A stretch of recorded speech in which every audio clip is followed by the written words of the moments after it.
This video is documenting the prediction that the main US stock indexes, the Dow Jones Industrial Average and the S&P 500, will make their all-time peak highs on February 6th, 2026, and then begin their biggest crashes in all of history. The date that this video is posted proves that this prediction is being made ahead of time, as does this time-stamped email and forensic notes PDF document. If you are skeptical for some reason, please email me and I will forward these to you.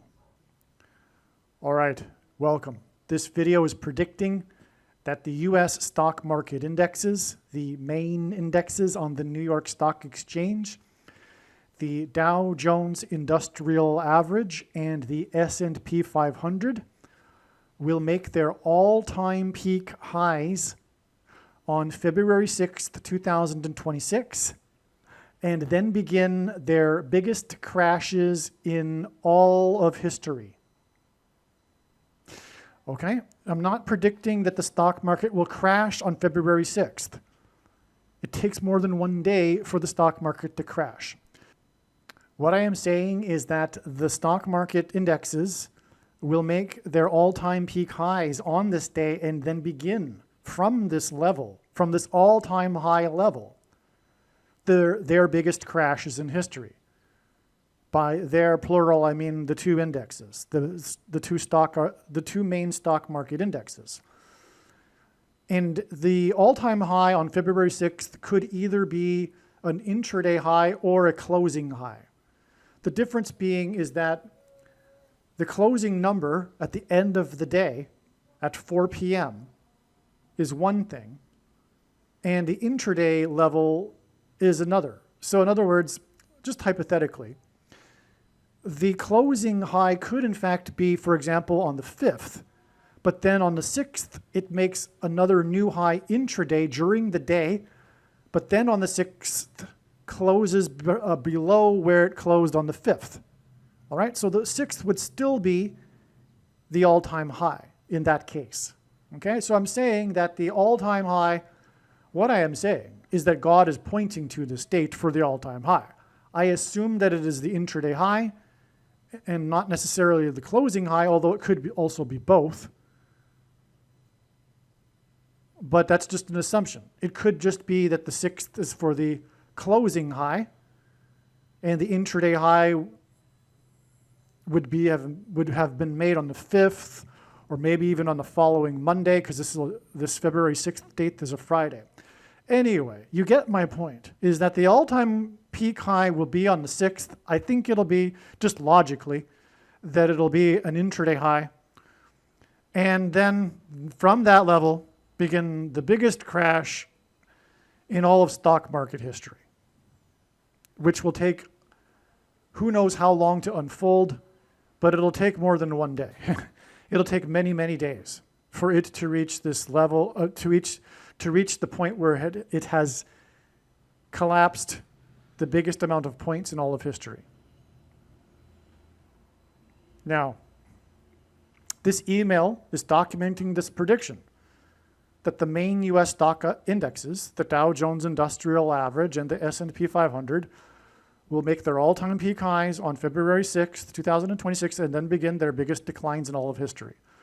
We can see that this email was composed on January 26th. Okay? January 26th.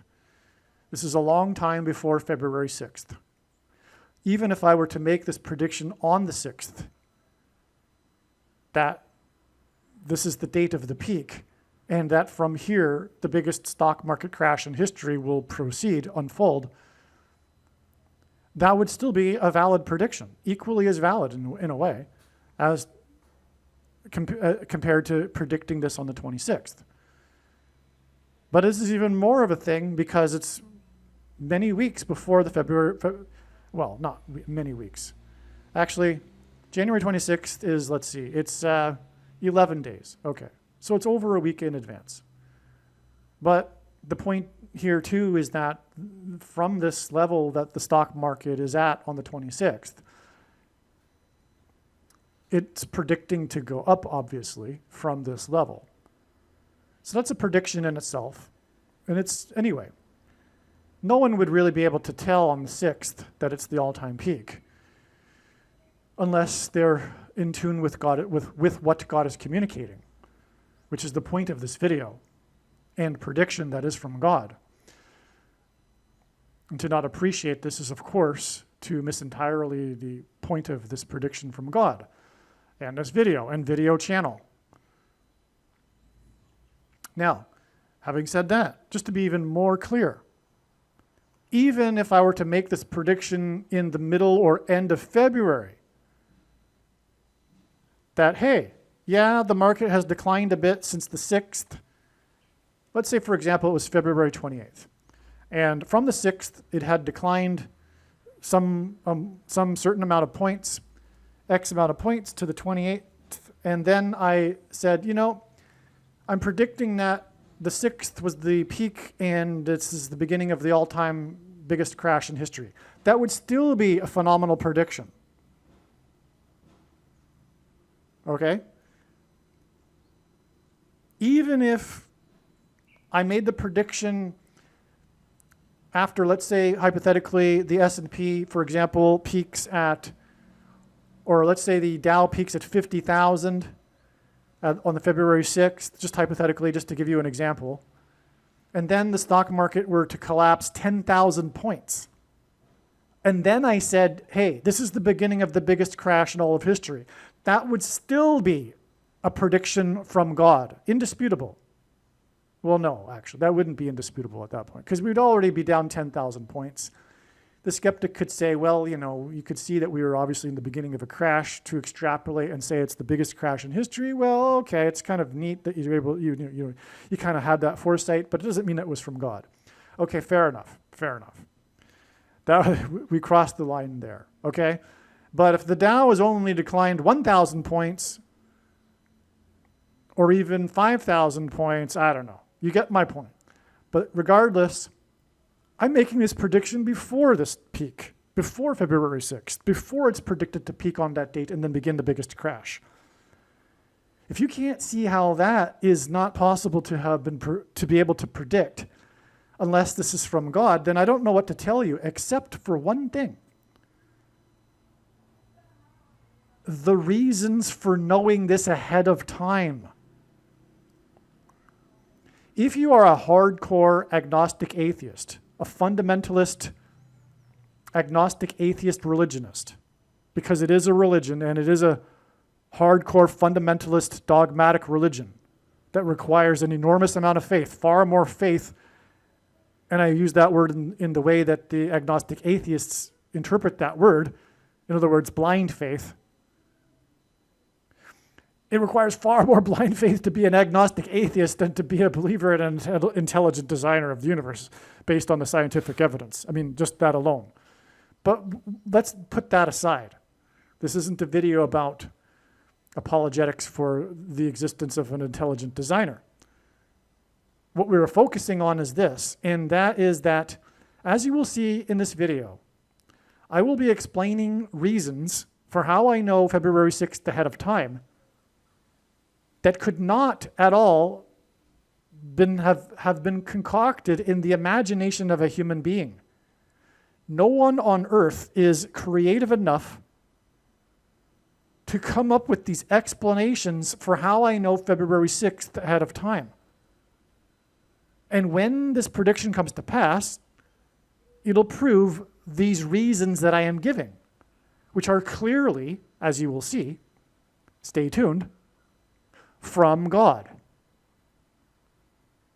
And if you are still an agnostic atheist after that, after the prediction and listening to these reasons, I do not know what to tell you, except that it is 100% irrational, but it is more than irrational.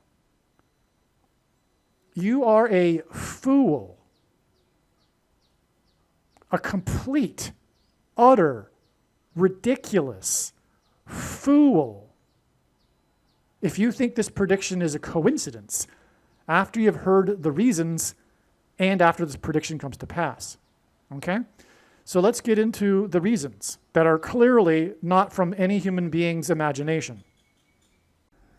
Before we begin, I'll just add one more thing. If you insist on being an agnostic atheist, religionist after this prediction and hearing the reasons for how this prediction is known ahead of time, the truth is that it is beyond irrational. What it is it is spiritual. This is the truth. The problem here, the obstacle for you is spiritual. To insist in the validity of the core belief of the agnostic atheist religion, which is that there is no evidence for God, even though that's a bald-faced lie. A lie isn't even the word because it's propaganda, and there's so much evidence, including scientific evidence, including 20th century science, that disproved the materialistic idea that was birthed in the 19th century. In other words, sticking to the 19th century worldview of materialism, even though it flies in the face of even early 20th century science. If you stick to that because of the propaganda, well, the reason the truthfully is it is spiritual. And the truth is, you do not want there to be a God. You do not want there to be a God. You find it icky. The thought of praying to a God in the morning every day is icky for you. You do not like that. You are independent. You don't need God.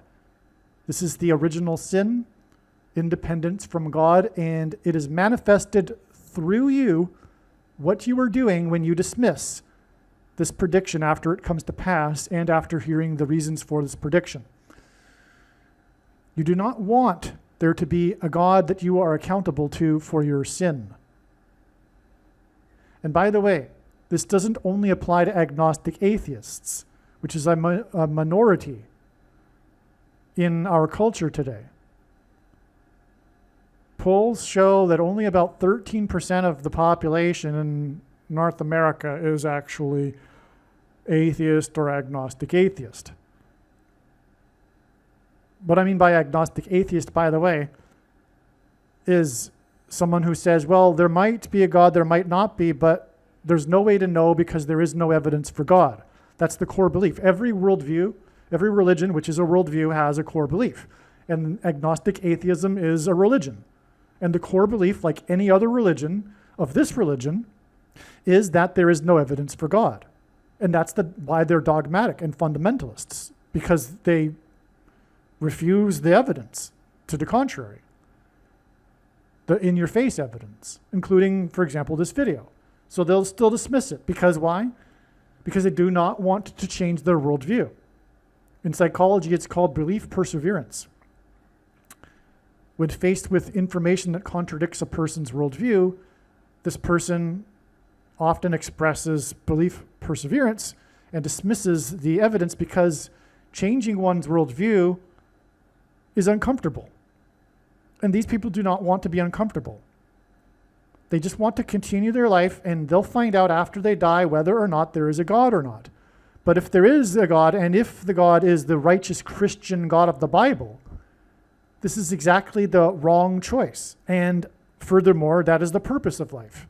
It is a choice. This is why God has partially hidden himself, to give you the choice, your free will, which is how you are created in the image of God, to either choose him or not.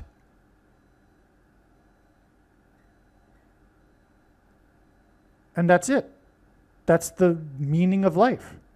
You can choose to be a follower of God and want to be with God forever or not. You get a choice. God isn't going to force anyone to be with him forever. That's an enormous responsibility on both ends. To grant someone immortality, for one thing, but for that person to want to be immortal and with God, that's another thing. And so people don't want that. Fair enough. That's the whole point of life, though. They've chosen to die. And by the way, they will die the second death. There are 3 camps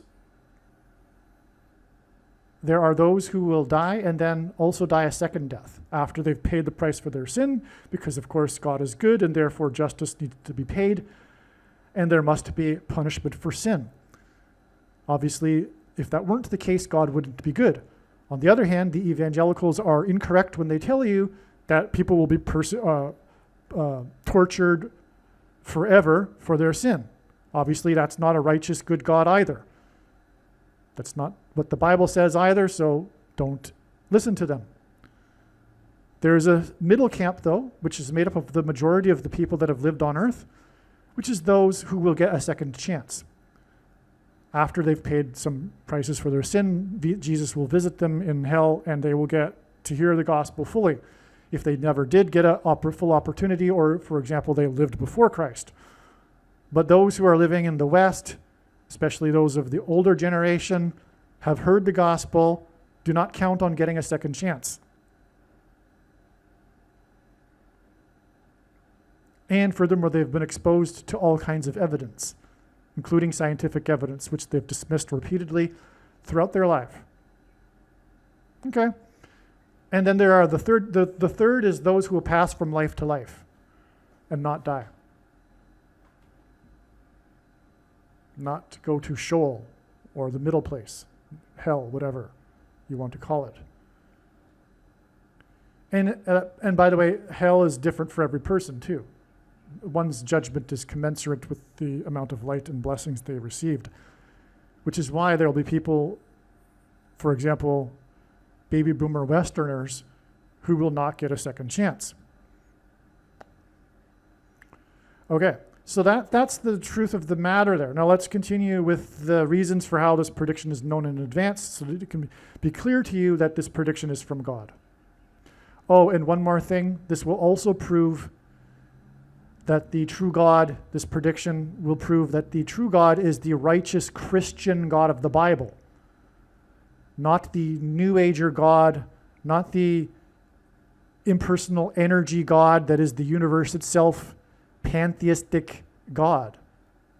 The word God, the word holy in Hebrew means separate from.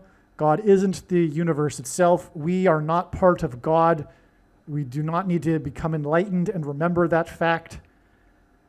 God is the creator. He is not the universe itself. He created the universe. He is separate, holy, separate from the universe.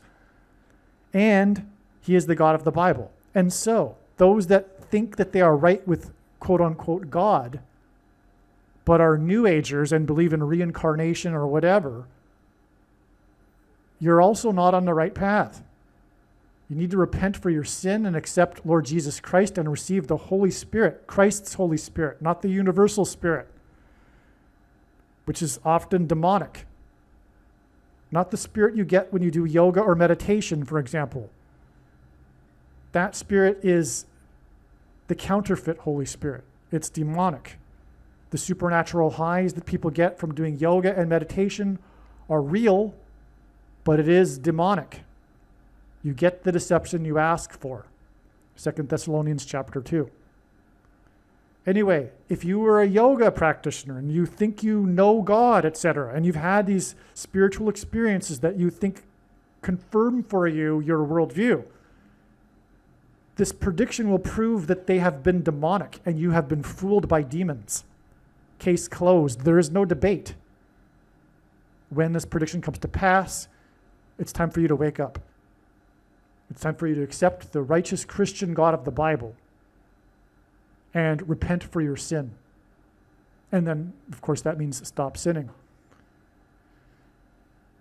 And more than that, so you need to obviously start becoming a Christian and learn what it is all about. So we'll leave it at that. Let's begin now with these reasons for how this prediction is known ahead of time.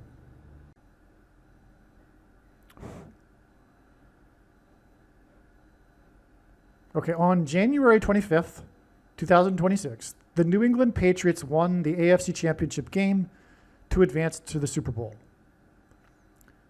Although they won the game, they only scored one touchdown. This hinted at the 2019 Super Bowl, 7 years ago, when the Patriots won, in which they only scored one touchdown. I believe it was the record lowest scoring game in history. But anyway, so we have these championship games, the AFC Championship game, which for those who don't know football is the semifinals. And then we have this finals game 7 years earlier, in which both games, the New England Patriots won these games through only scoring one touchdown. That one touchdown in the 2019 Super Bowl was scored with exactly 7.00 seconds remaining left in the game. Okay, and a touchdown is 7 points, including the extra point is 7 points. So this is 7 years ago. The Patriots scored the 7-point touchdown with 7.00 seconds remaining in the game. The Patriots' only touchdown in their AFC Championship win on January 25th, 2026 was scored with 2 minutes and 10 seconds remaining in the half, which is just a parallel patterned confirmation for the relevance of the 7.00, because it hints at 210, which is 70 plus 70 plus 70. But it is also the 9 plus 11th triangular number. And the Super Bowl 7 years ago was a 9-11 sign. The 2019 Super Bowl was Brady's and Belichick's 9th Super Bowl out of the Patriots' 11 Super Bowls that they had been in. So I'll repeat that. The Brady-Belichick duo dynasty had them appear in 9 Super Bowls, and the Patriots as a franchise have been in 11 Super Bowls. That made it a 9-11 sign. Now, in the AFC Championship on January 25th, 2026, the Patriots only scored one touchdown for 7 points, and their opponents scored 7 points total in the game. The total points scored in the game by both teams was 17. Okay, so this AFC Championship game that just happened, the final score was 7-10, or 10-7, which hints at 17 total in the game. 17 is the 7th prime number. And again, this game was 7 years after the last Super Bowl in which the Patriots only scored one touchdown. So going into the 2019 Super Bowl, 7 years ago, Tom Brady had 17 Super Bowl records. The 2019 Super Bowl was 17 years after Brady's first Super Bowl win, which is known for his and the Patriots' last-minute drive from the 17-yard line with the score tied at 17-17.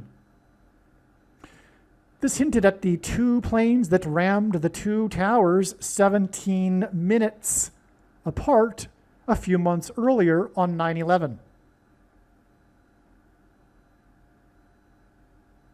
So you see what I'm saying here?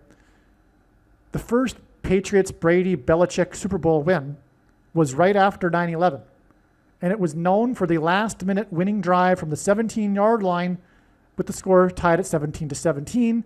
And 17 years later, Brady went into the Super Bowl with 17 Super Bowl records. And it was the 9th out of 11 Super Bowls for the Brady-Belichick duo. And there's more, as I'm explaining here. Now, the number 17 is the 4th super prime number. And again, it was all because of the 17 minutes in between the two planes on 9/11. 17 minutes, as in the last minute winning drive from the 17-yard line with the score at 17-17. 17-17 hints at two towers 17 minutes apart. 17 and 17, tower and tower, right? The number 17 is the 4th super prime number. The winning field goal in the Super Bowl after 9/11 was kicked through the uprights, which hints at the two towers, with 4 seconds remaining in the game, by the GOAT of kicking, player number 4, who won 4 Super Bowls in his career. Okay, first of all, God uses goats for science, greatest of all time. It hints at the goat Antichrist, who is the 44th president, as I'm about to get to here. All right? But the uprights in football symbolize the two towers. I'll just jump ahead. They played the Rams in this Super Bowl right after 9/11, and the planes rammed the towers 17 minutes apart. Well, 17 is the fourth super prime number, right? Because 17 is the seventh prime number, and 4 and 7 is the fourth prime number. So 17 is the fourth super prime number. And with 4 seconds remaining in the game, actually it was 7. The kick was made with 7 seconds remaining in the game. It passed through the uprights with 4 seconds, if you will. So let's just, leave the 4 out if we want. Because, in other words, the ball went through the uprights and hinted at the number 17. Because 17 is the 7th prime number, and the ball was kicked the play was stopped, and then the ball was kicked with the clock at 7 seconds left in the game, which hinted at 17, because 17 is the 7th prime number. But anyway, the GOAT who kicked the field goal and won the Super Bowl was player number 4, and it was the first of his 4 Super Bowl wins in his career. The uprights symbolize the 2 towers that were rammed on 9/11. The field goal kicked with 4 seconds remaining by number 4 hinted at the 4 planes that crashed on 9/11. The fourth plane crash, 44 people died in a 40-acre pit, 40 plus 14 miles outside of Pittsburgh. The 7th prime number is 17, and in the 2019 Super Bowl, 17 years later, after the 9/11 Super Bowl, the Patriots only scored 1 touchdown for 7 points, with 7.00 remaining in the game. And again, 17 is the 7th prime number. In both of these 2 Super Bowls that were 17 years apart, the Patriots beat the Rams. That's another parallel. These 2 Super Bowls that were 17 years apart, hinted at the 2 planes that rammed the 2 towers 17 minutes apart. Furthermore, the first of the 2 Patriots-Rams games was known for the 17-yard line drive with the score tied at 17-17. And then 17 years later, Brady went into the Super Bowl with 17 Super Bowl records. Now, the 2 planes that rammed into the 2 towers 17 minutes apart on 9/11 were flights from New England to Los Angeles, where the Patriots and the Los Angeles Rams play. So the 2 Super Bowls, also 17 years apart, hinted at the flights that were from New England to Los Angeles, 17 minutes apart, that hit the towers. And again, that's why the 9/11 Super Bowl was won with a field goal that went through the uprights that hinted at the number 17 as it did so, because the uprights symbolized the 2 towers, 17 minutes apart. Okay, do you see this paragraph here? First of all, this paragraph is from God. If you think this is all a coincidence, I feel sorry for you. But I'm explaining how this will all tie into how this prediction for February 6th and the stock market peak is relevant, how it's all related to the stock market peak prediction. But obviously, this paragraph that I've just explained here is one of the most profound things you have ever heard in your life. And you know it. On the day that the Patriots won the AFC Championship game on January 25th, 2026, the Seattle Seahawks won the NFC Championship game, the other semifinal, thus setting up a rematch of Super Bowl 49. 49 is the 17th semi-prime number, a number that is only divisible by 2 other prime numbers. And by the way, those 2 other numbers are 7. 7 times 7, and 17 is the 7th prime number. There's another way of this since it's 17. So Super Bowl 49, in other words, since it's 17 again. Okay, so this rematch of the 17th semi-prime number Super Bowl further confirms the Patriots AFC Championship game on January 25th, 2026, in which 1 touchdown was scored, and pointed to the Patriots' win against the Rams in the 2019 Super Bowl, which was only scored by 1 touchdown, and that was a rematch So the rematch of the 17th semi-prime number Super Bowl is confirmation that this year's Super Bowl, which is also a rematch, points to the Super Bowl right after 9/11.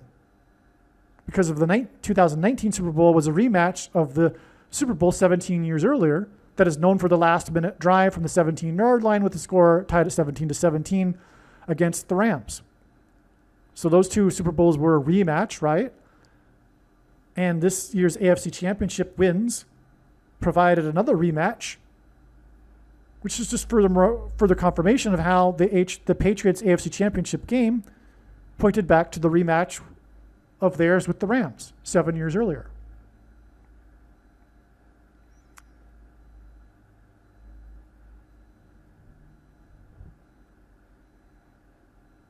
Okay, which is shortly after the two planes rammed the two towers 17 minutes apart. Okay. There's lots more to say, of course, about the prophetic significance of Super Bowl 49, but that's another subject. The Super Bowl after the plane crashes on, well, I will add that, because I forget if I mention it later, this is the Seahawks we're talking about, and they are birds, which hints at planes. Anyway, the Super Bowl after the plane crashes on 9/11 was Super Bowl 36. The number 36 hints at 3 6s and 666. Also, the number 36 is 6 times 6, and also 2 times 18, which is 6 plus 6 plus 6. The 36th triangular number, which in a triangle of numbers, the last number in the 36th row is 666. And 1 plus 2 plus 3 plus 4 all the way up to 36 is equal to 666. Okay, but it hints at 3 6s and 666. So that's the Super Bowl right after 9/11. The 36th triangular number, as I just said, is 666. Okay. It was on the date 3/6 in 2009 that the stock market made its bottom intraday low after the 2008 crash. So if you recall, the stock market made a peak high in late 2007 and then began crashing all throughout 2008 and finally bottomed in March of 2009. The date was precisely March 6th, or 3/6, which is a hint at 3 6s, or the number 36. Okay? The mainstream media, on 3/6, which hints at 3 6s, in 2009, the S&P 500 made its intraday low at 666 points. In fact, the mainstream media picked up on this coincidence. Even though they don't really know what to make of it, they've at least heard of the prophetic significance through the culture that 666 means something. And it's not good. They may even know that it's associated with the Antichrist. But no, that wouldn't have been mentioned in any mainstream media article. But the mainstream media did point out, even the mainstream media pointed out, that the low was an uncanny number, 666, after the big crash, which was obviously bad news. And they know enough to know that 666 is a number that means bad news and that it's ominous. Okay, so that's why they would have noted that.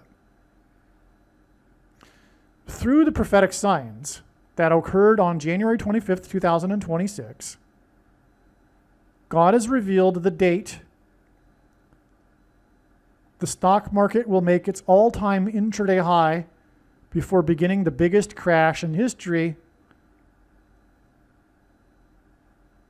and has revealed that this date will be February 6th in 2026. In other words, the epic stock market bubble from the low at 666 on the date 3/6 will be completed on February 6th, the date 2/6, in the year 26. This will be exactly 883 weeks. They are both Fridays. That's another coincidence. This will be exactly 883 weeks. 883, okay, so what I'm saying is from low to peak in this biggest stock market bubble of history. From the low at 666 to above 6,666. We have exactly 883 weeks. 883 is the 153rd prime number. 153 is the 17th triangular number. 666 is the 36th triangular number. And we were just talking about how Super Bowl 36 after 9/11 was all about the number 17. We just talked about that. Okay, so here we have from the low at 666 on the date that confirms it, the date 36, we have this 17th triangular number, 153. Because 883 weeks is the 153rd prime number, which is the 17th triangular number. In a triangle of numbers, the last number in the 17th row is 153. Just like the last number in the 36th row of a triangle of numbers is 666. 153, 153, and 666 are two of the three unusually specific numbers in the New Testament in the Bible. All three of the unusually specific numbers in the New Testament are triangular numbers. So there are only three unusually specific numbers in the Bible in the New Testament. 153 and 666, and the other one are all triangular numbers.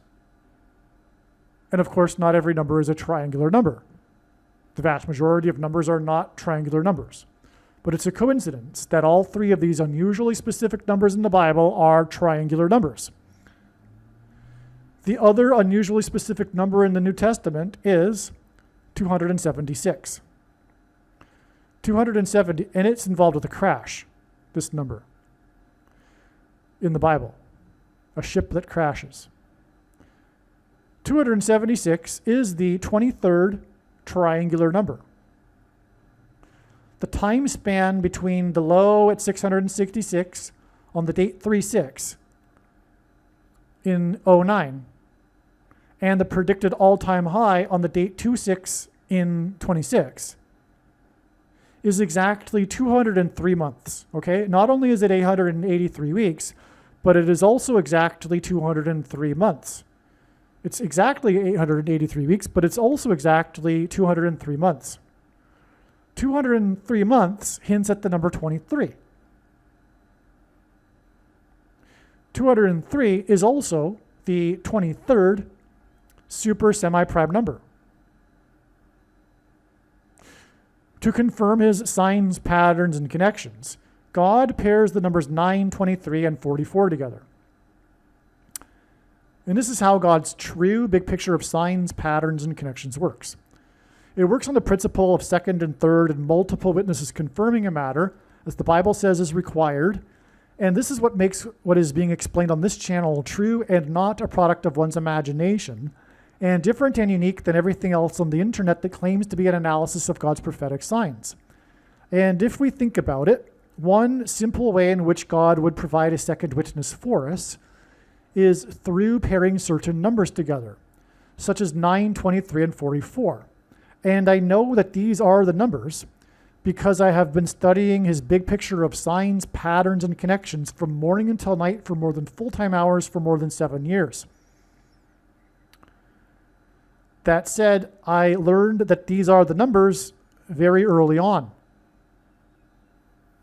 The years since have been confirmation of this literally countless times. Like thousands of times. Okay? These are the building blocks of God's true big picture of signs, patterns, and connections that is only being explained on this channel.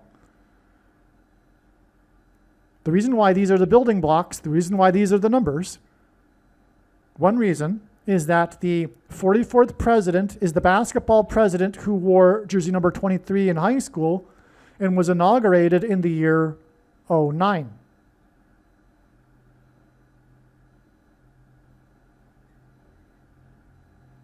And he is the Antichrist, and God's true big picture of signs, patterns, and connections, which is only being explained on this channel, identifies the Antichrist primarily.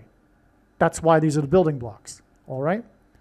For the evangelicals that insist on playing the Antichrist guessing game because of their heretical salvation doctrine that has them interpret 2 Thessalonians chapter 2 as the Holy Spirit, please stop playing this Antichrist guessing game that you love to play. Bible prophecy is more than clear who is the first of the two Antichrists, and Obama is the second of the two. And when this prediction comes to pass, there is no debate. Case closed. And this is the reason and purpose for this prediction from God. Believe me, I know far better than you the reason and purpose for this prediction that is from God, and why God has given me a voice through this prediction. Listen here carefully. It is to prove what I have just said. It is to prove the controversial things that I am saying in this video and in these videos on this channel. That is the purpose of this prediction. The purpose of this prediction is not for you to go, oh, cool, neat. You were able to know the day the stock market would peak ahead of time. No. That is not the purpose of this prediction. And I know more than you the reason and purpose for this prediction. It is to prove to you that Obama is the second of the two antichrists. There is no debate at all, period. End of discussion. I'm sorry, but you are a fool if you continue to play the Antichrist guessing game after this prediction. Okay? The 44th president who wore jersey number 23 in high school basketball was inaugurated in 09. 666 is a triangular number, and the date 36 hints at 666. The low at 666 on the date 36 in 09 was the 9th triangular number of days after the inauguration in the year 09 of the 44th president who wore number 23. Okay, so let me spell it all out for you here. A series of combinations of 23, 9, and 44. The stock market low in 09 at 666, in turn, well, let's just go back to the inauguration of the 44th president who wore number 23. It is the 9th triangular number of days to the low on the date 36 at 666 in 09. And 666 is a triangular number. And this is in turn 203 months, which hints at 23, which is also the 23rd super semi-prime number of months, to the predicted all-time high on the date 26 in the year 26. And the thing about 26 is that, which is also what's hinted at with the date 26 in 26, 26 is the 4 times 4th composite number. In other words, non-prime number. And so 4 times 4 hits at 44, and the 44th president, which pairs with the 203 or 23rd super semi-prime number of months, back to the low at 666, which identifies the Antichrist as Obama, who was inaugurated the 9th triangular number of days earlier. All right.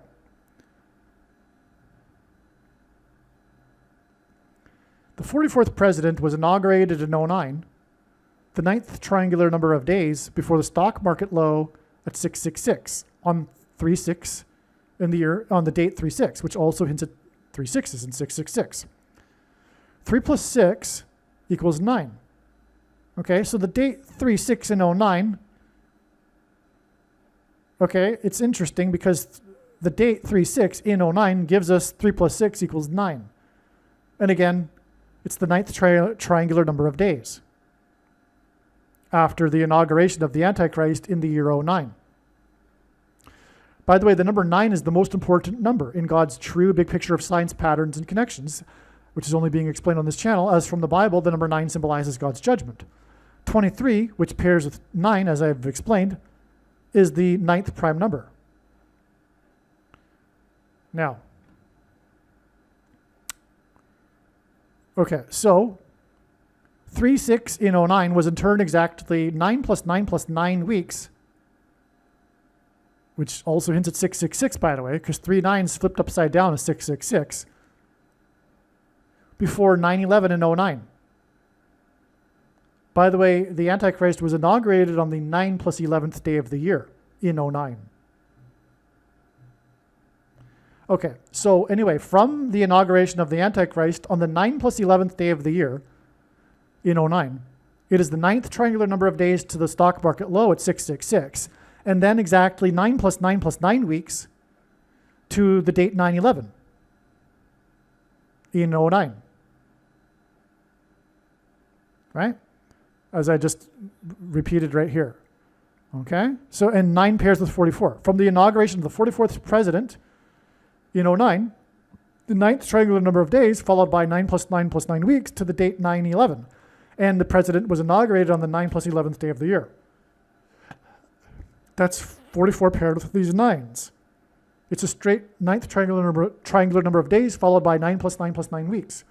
And the low is 666, and 3 9s since it's 666. You got confirmations going left and right and up and down, all over the place here.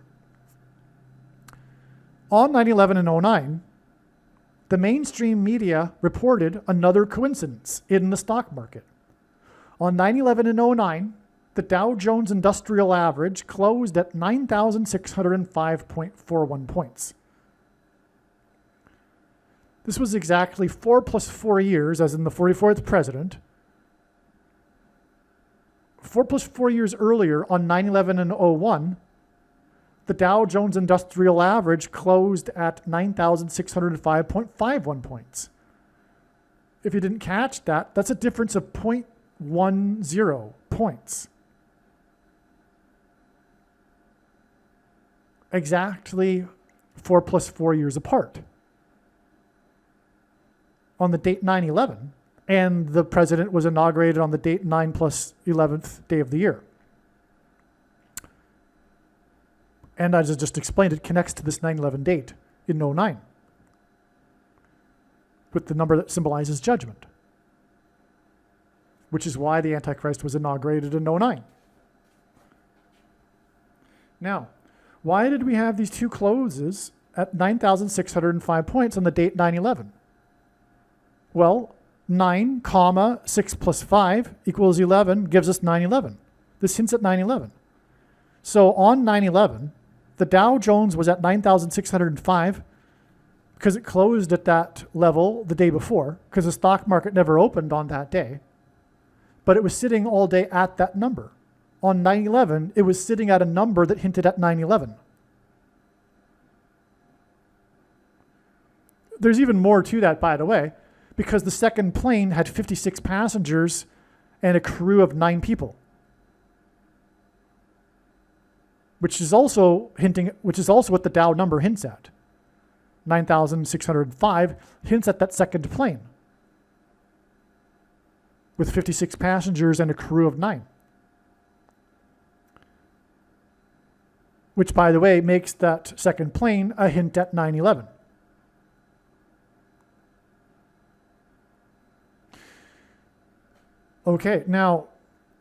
So this 4 plus 4 years connection between the stock market on 9/11 in 01, when the fourth of 4 plane crashes killed 44 people, which is why 4 plus 4 years also, which confirms, the 4 plus 4 years, and the stock market number on 9/11 and 09, and by the way, 9 pairs with 44, 4 plus 4 years, back to 44 deaths in the 4th plane crash. to the 44th president who was inaugurated in 09, 9 plus 9 plus 9 weeks, and the 9th triangular number of days earlier. Okay, so in other words, the 9/11 number in 01 was on the day of 44 deaths in the 4th plane crash, and it was 4 plus 4 years before this other 9/11 number on the date 9/11, which was 9th triangular number of days and 9 plus 9 plus 9 weeks earlier when the 44th president was inaugurated on the 9 plus 11th day of the year. Now, the prophetic reason for the 0.10 difference, again, on 9/11, the Dow closed at 9,605.51, and then 4 plus 4 years later, exactly on 9/11, it closed at 9,605.41, a difference of 0.10. In other words, the number 10. And in the Roman numeral for 10 is X. And in God's signs, the letter X is symbolic of the mark of the Antichrist. Because the X in Paleo-Hebrew was a Tav, and in the book of Ezekiel, the Tav is the inverse of the mark of the Antichrist. The last and, well, that's enough. So that's why the X is the symbolic of the mark of the Antichrist. And it's in Ezekiel chapter 9. And this connects to the year 09 and his inauguration in 09, 9th triangular number of weeks, and 9 plus 9 weeks between the stock market sign and the inauguration. So this is because of Ezekiel chapter 9, and this is the reason for the 0.10 difference, 4 plus 4 years apart, on the date 9/11. Okay? And I'll just add here that the date 9/11 also hints at Revelation 9/11, which is about the mark of the Antichrist. What's being described in Revelation 9/11 is the demonic possession of those who take the mark of the Antichrist. But anyway, this 9/11 date, again, that's 4 plus 4 years apart, that gives us this 0.10 difference, which hints at the mark of the Antichrist, is again 9 plus 9 weeks after the low at 666, which hints at the Antichrist, which is in turn 9th triangular number of days after the inauguration of the Antichrist, the 44th president, hence the 4 plus 4 years, which also pairs with these 9s. And he was inaugurated on the 9 plus 11th day of the year. Another prophetic reason for the 0.10 difference on 9/11 and 09 is that 10 years later was 2019. And as explained, the 2019 Super Bowl pointed to Super Bowl 36 after 9/11. As explained, the 10-point difference was 9 plus 9 plus 9 weeks after the stock market low on the date 36, as in Super Bowl 36. Okay, so in other words, we got this Super Bowl and this 36 number with the date 36 connecting to the date 9/11 with this 0.10 difference. And then 10 years later was the 2019 Super Bowl that, as I explained, was all about 9/11. And the Super Bowl right after 9/11, Super Bowl 36.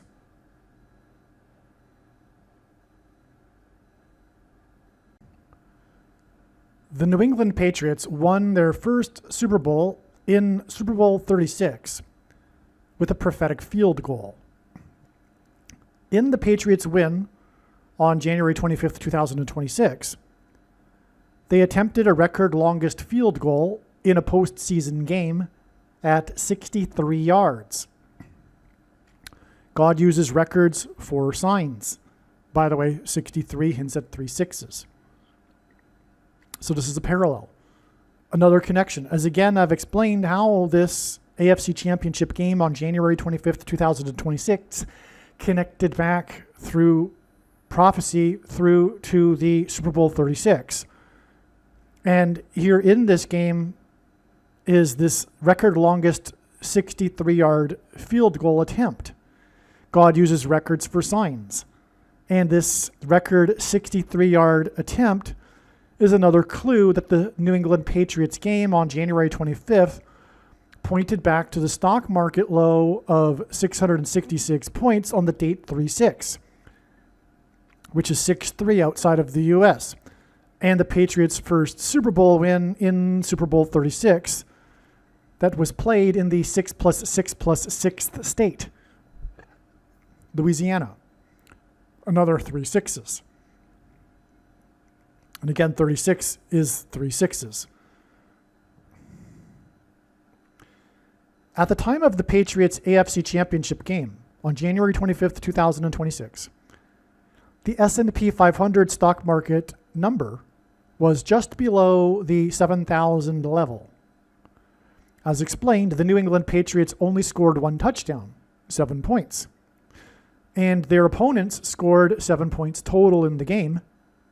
And this was 7 years after the 2019 Super Bowl, in which the Patriots only scored 1 touchdown, 7 points, with 7.00 remaining in the game. Again, the 2019 Super Bowl was the 7th prime number after Super Bowl 36. 17 years, right? Seventh prime number of years after Super Bowl 36. And Super Bowl 36 pointed to the 7th prime number of minutes between when the planes rammed the 2 towers on 9/11. Again, the flights that rammed the towers on 9/11 were flights from New England. In other words, the flights from New England to Los Angeles that rammed and crashed into the 2 towers on 9/11 were symbolized with Super Bowl 36 between the New England Patriots and the Rams, with the game-winning field goal between the uprights, which symbolized the towers. And this was the 7th prime number of years to the Patriots-Rams rematch in 2019. And this, in which 1 touchdown was scored, 7 points, with 7.00 time remaining. And this was 7 years before the Patriots won the AFC Championship with only 1 touchdown, 7 points. It was Flight 11 that first crashed into the North Tower. The New England Patriots AFC Championship game in the wintry northern city of Denver is 11 days before the predicted peak of the stock market and subsequent biggest crash in history, this predicted. Additionally, well, let me elaborate on that. Denver is the highest city in America. The game was played 11 days before the height, all-time peak high of the stock market predicted.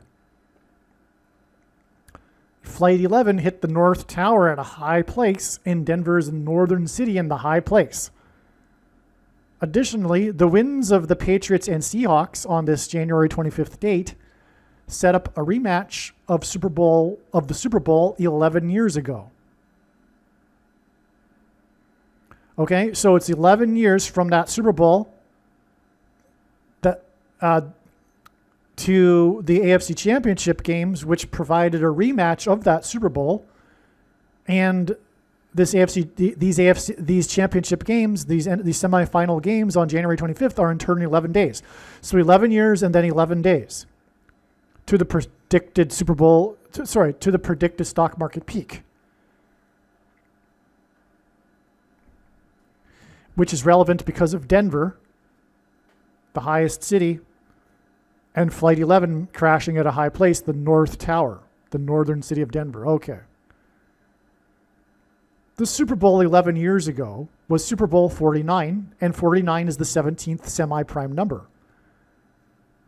This since at H1117, right? 11 years ago, 17th semi-prime number.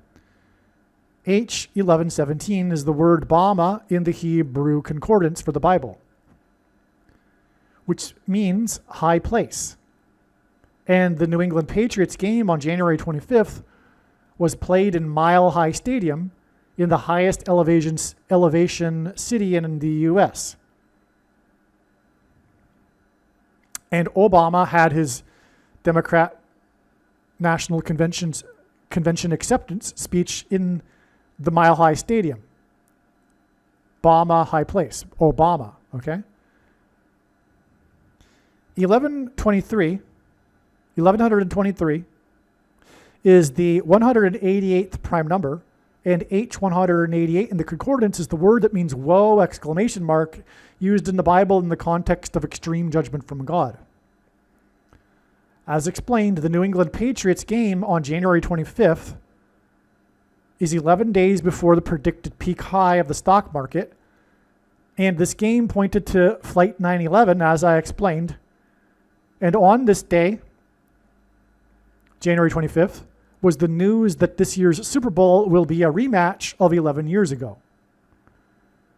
The New England Patriots on January 25th were led by player number 10, who sealed the win with a run for a final first down with his team at 10 points in the game.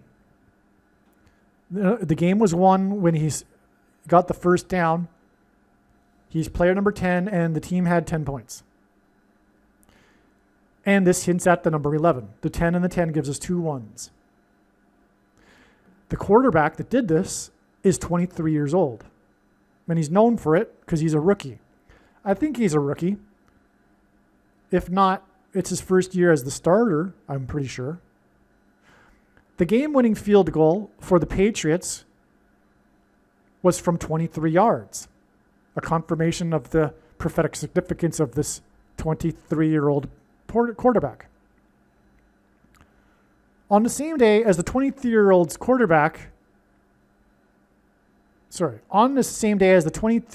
game, a plane crashed in the 23rd state.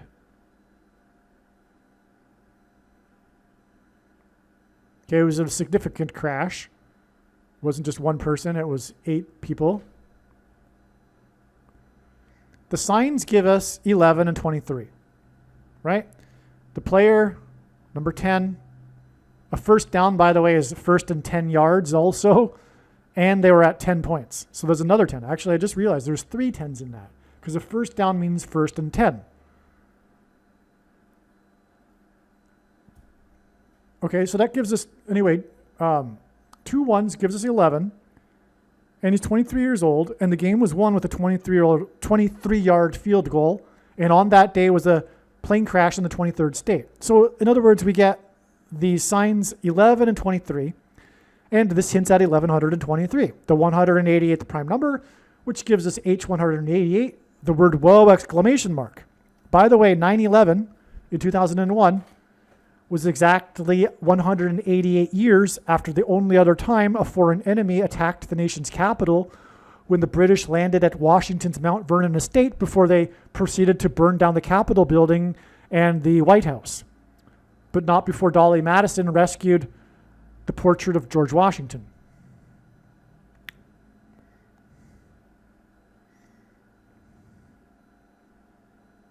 The peak of the stock market and subsequent biggest crash in history will be a massive whoa, exclamation mark, for America and the world. See what I'm saying here? The 23-year-old's game and the 23rd state is 11 days before the predicted high of the stock market. That's 1123, which gives us whoa, exclamation mark. As well, 23 is the 9th prime number. The Patriots, led by the 9th prime number of years old quarterback, won with a 9th prime number of yards field goal on the day of a plane crash in the 9th prime number state, 11 days before the predicted peak of the stock market in New York City, where the 9/11 events took place, in Lower Manhattan, where the stock market exchange is. So that's a 9/11. Did you get that? Right? Because the quarterback is the 9th prime number of years old. The game was won with a 9th prime number of 9th prime number yards field goal, and the plane crash in the 9th prime number state is 11 days before the predicted peak of the stock market in the place where the 9/11 events took place. Also, the Patriots game on January 25th pointed to the Patriots Super Bowl in 2019, which was Brady's 9th Super Bowl.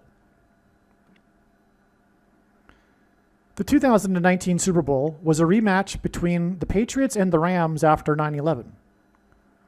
On January 25th, 2026, the Seahawks beat the Rams, thus setting up a rematch of the Super Bowl 11 years ago between the Patriots and the Seahawks. The final score of the Rams-Seahawks NFC Championship game. Okay, so what I'm talking about here is the other game. So, again, these semifinal games on January 25th gave us the victors, Patriots and Rams. Patriots and... Oh, okay. So the Patriots and the Seahawks, okay, which is a rematch of a prior Patriots Super Bowl. But also the 2019 Super Bowl with the Patriots was a rematch of the Rams after their first Super Bowl against each other after 9/11. Now this particular rematch this year is 11 years after they played each other, the Patriots and the Seahawks. To get into the Super Bowl, the Patriots beat the Rams. The Seahawks beat the Rams with a score of 31-27. 31 is the 11th prime number, and 27 is 9 plus 9 plus 9. And God repeats a number 3 times for emphasis of its symbolic meaning. So this is a pairing of 9 and 11, this 31-27 score. Okay. And this confirms these connections to the Super Bowl, and this confirms these connections that I've been explaining in this video to the 9/11 Super Bowl between the Patriots and the Rams. The first touchdown of the Rams-Seahawks game on January 25th was scored by player number 9. Okay? And the final score for the Seahawks was the 11th prime number, a pairing of 9 and 11. And again, this game in which the first touchdown was scored by player number 9 is 11 days before the predicted stock market peak. The second touchdown of the game, and the first for the Rams, and God uses firsts for prophetic signs, was scored by player number 23, off of a pass from player number 9. And 23 is the 9th prime number. That's a pairing of 9 and 23, which I said earlier is how God's signs works. These first scores involving the number 9 and 11, these first scores involving the number 9, because again, the first touchdown was number 9, the second one was number 23, and 23 is the 9th prime number. And so in other words, these first scores involving the number 9 are 11 days before the predicted stock of market peak in lower Manhattan where the 9/11 events took place. Also, the score by number 23 is 11 days before the predicted stock market peak, and this gives us 1123, which as I explained gives us whoa exclamation mark.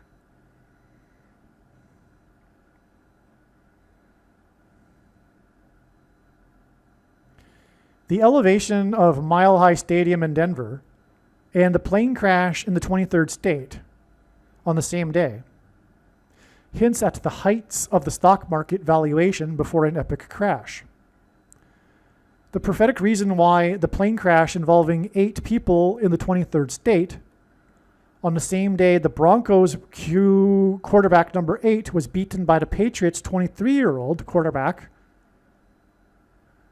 pointed to the aviation disaster of Kobe Bryant, who was born on the date 8/23.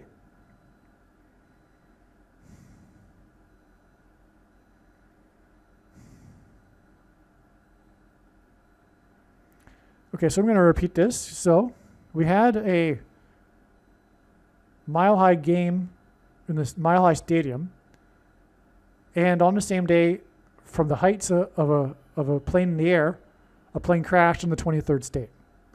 8 people were said, initially anyway, to be in the plane.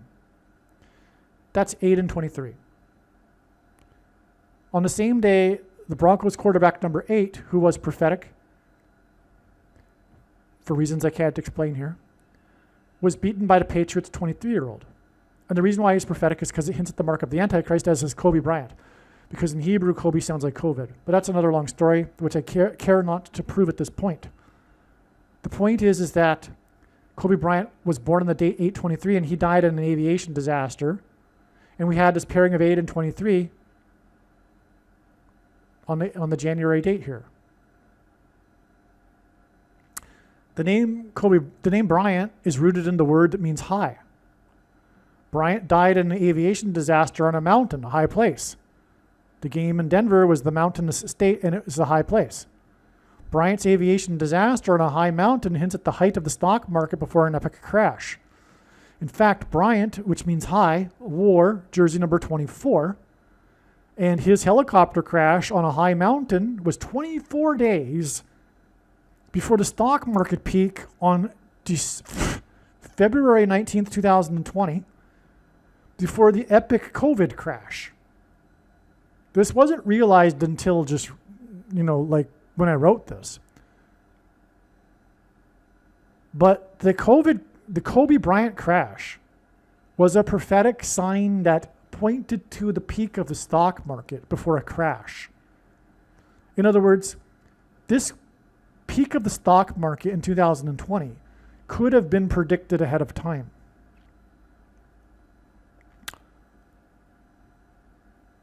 Again, the name Kobe hints at COVID in Hebrew, when it's said in Hebrew. And so the COVID crash and the peak of it before the crash, February 19th, was 24 days after player number 24 died in a high place, in a crash. You see, this is amazing. So given that clearly, in my opinion, God indicated through Kobe's crash the peak of the COVID stock market, we could expect that this Kobe Bryant sign here, because he was born on the date 8/23, and that's very relevant, which I care not to explain right here. God has used this date in relation to Kobe Bryant before. But on this day, that's how I know that Kobe Bryant's involved, is because of that instance before, the pattern from before. But on this date, in the Mile High game day, we had a plane crash involving 8 people in the 23rd state, and we had quarterback number 8 being beaten by the 23-year-old. Now, 8 was relevant, and 23 was relevant. 23 was relevant because he's the rookie. But also 8 for this quarterback was relevant because it was 8 years ago that the backup quarterback beat the Patriots. This guy was a backup quarterback for the Broncos after their star quarterback got injured in the game before. So this guy comes in. That guy was named Nix. God uses X to hint at the mark of the Antichrist. Anyway, that's another story. But this guy comes in to replace him as the backup quarterback against the Patriots, which is why Nick Foles chimed in, who beat the Patriots as a backup quarterback in the Super Bowl 8 years ago. But that Super Bowl was known for the most famous trick play in all of Super Bowl history, when the wide receiver number 88 threw the ball to the quarterback for a touchdown. And the quarterback who chimed in about beating the Patriots as a backup quarterback when this guy became a backup quarterback against the Patriots 8 years ago, this guy number 88, this quarterback who received the pass from player number 88 in the trick play was the 88th selected in his draft. And then after winning the Super Bowl, signed a prophetic $88 million contract exactly 8 years after player number 88 gave Barack Obama jersey number 44 at the White House on the day of the tsunami in Japan. Anyway, you get the idea. Player number 8 was relevant. See how to explain God's signs, because it's an interconnected web, when you try to explain it, you end up inevitably pulling the entire web, which makes it virtually impossible to explain because it's not two-dimensional. To confirm one thing, you got to have the second witnesses to confirm it, and those things require second witnesses, and then those things that confirm require second witnesses, and it goes off into infinity. Anyway, trust me, the 8 and the 23 are relevant on January 25th. That brings up Kobe Bryant. Trust me. who was born on the date 8/23. He died in a plane crash, and as I just explained, it predicted the peak of the stock market back in 2020, but it just wasn't recognized until now. But what I'm saying is that this plane crash in Maine with 8 people in the 23rd state, which hints at Kobe, is predicting the peak of the stock market again, a second time, by it being 11 days later, which pairs with the 11, like I said in the last paragraph. Do you see? It's amazing. By the way, make sure you stick to the end, because I think I'm going to save the well, obviously watch the whole thing. The wise person will recognize when this prediction comes to pass that they need to watch every minute of every video on this channel.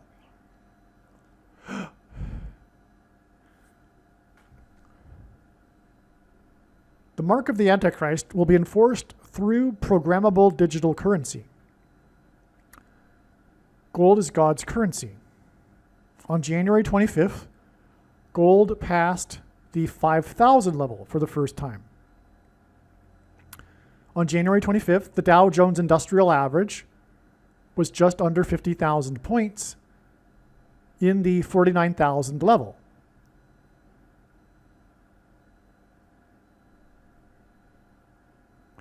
This record 5,000 price for gold is hinting that the Dow will cross the 50,000 level and peak, and then begin its biggest crash in history.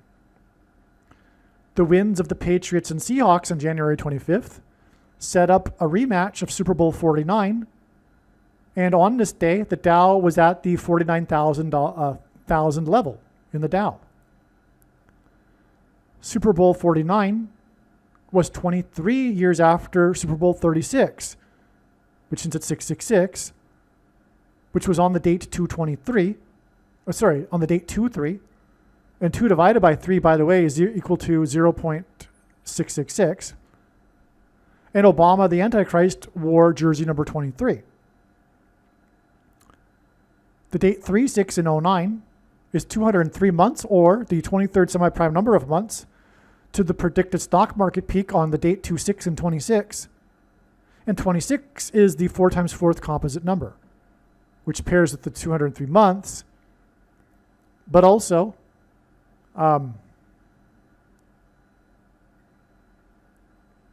anyway, we got the Super Bowl 49 being 23 years after the Super Bowl 36.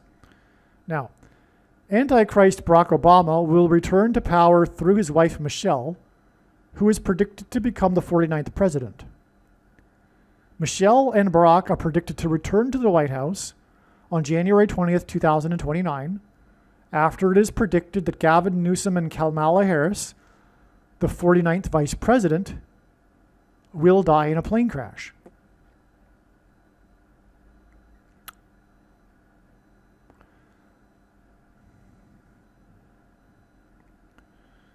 The story of Super Bowl 49 was Malcolm Butler's interception. So if you recall, I'll always remember this because at the time I was living in Boston, and I believe that's designed by God, because the New England Patriots are by far the most important team in God's signs, sports team, and sports signs are extremely important in God's signs, as you can tell from this video. Anyway, throughout the big years of the Patriots, I was in Boston as a Patriots fan. It was meant to be. Anyway, the end of this Super Bowl 49 was, if you recall the game, the Seahawks were about to win the game. They were, I think, on the 2 to 5 yard line. And they had 4 downs. I think it was 1st and goal. But, and it was Malcolm Butler who had tackled the wide receiver to bring that receiver down before scoring a touchdown after they caught the long pass. So they got all the way to the goal line, almost to the goal line, on a huge pass from the Seahawks quarterback. It spelled the end of the game. They had a 1st and goal. They could have easily just handed the ball to their running back to win the game. But they didn't want to do that because they wanted to. Why didn't they want to do that?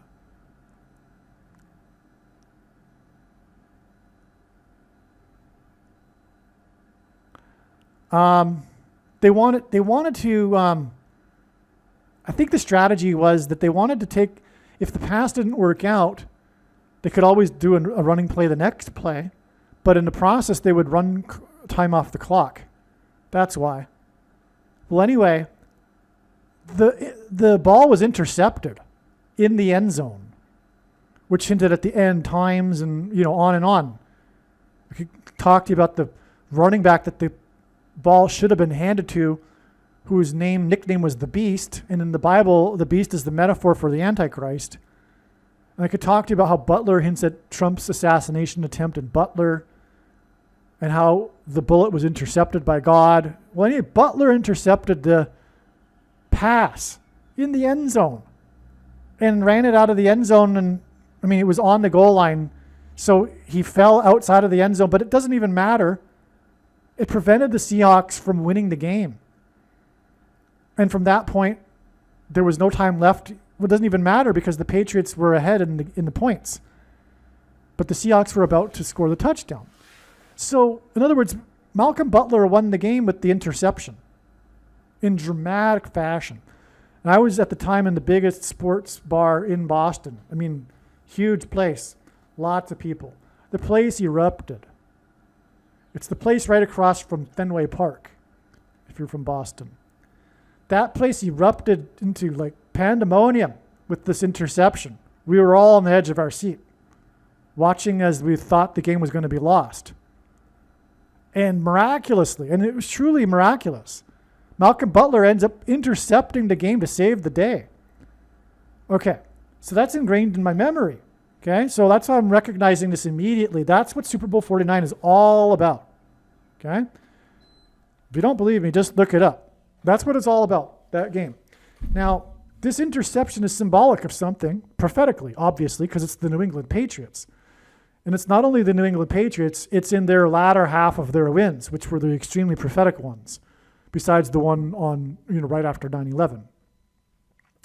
They had a streak of Super Bowl appearances between, Super Bowl 49.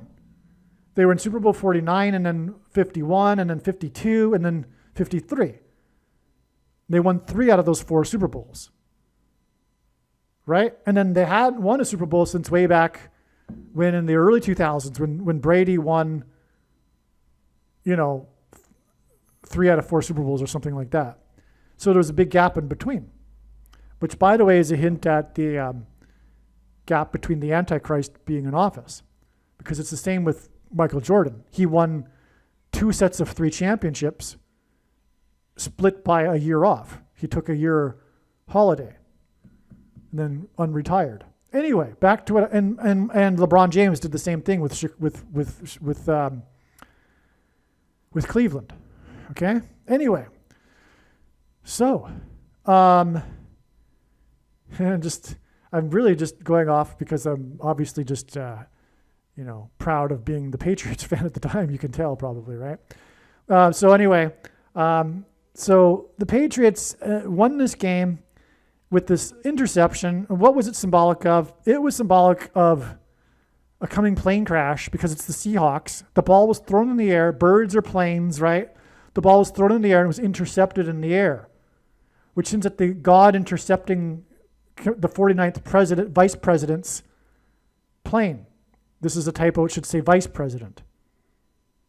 Okay, so what's going to happen is that Kamala Harris, the 49th vice president, along with Gavin Newsom, are going to be running mates in this upcoming presidential election, and they are going to die in a plane crash that God will intercept, which will clear the way for the 49th president, Michelle Obama. That's what's going to happen. But that's why it was Super Bowl 49 and the game being known for the interception from the Birds team in the 42nd state in King County. which hints at the king Antichrist, whose period in Bible prophecy is 42 months. In Washington state, because it hints at President Washington as in the 49th president, who will come to power through a bird strike. And a plane is a bird, but also the plane will be hit by a bird. Okay, so, and her plane will be intercepted in the area code 314, St. Louis. Now, the closest fraction to approximate pi, which is 3.14, is 22 over 7. And 227 is the 49th prime number, which is why the 49th vice president will crash in the area code 314, which will clear the way for the 49th president, Michelle Obama.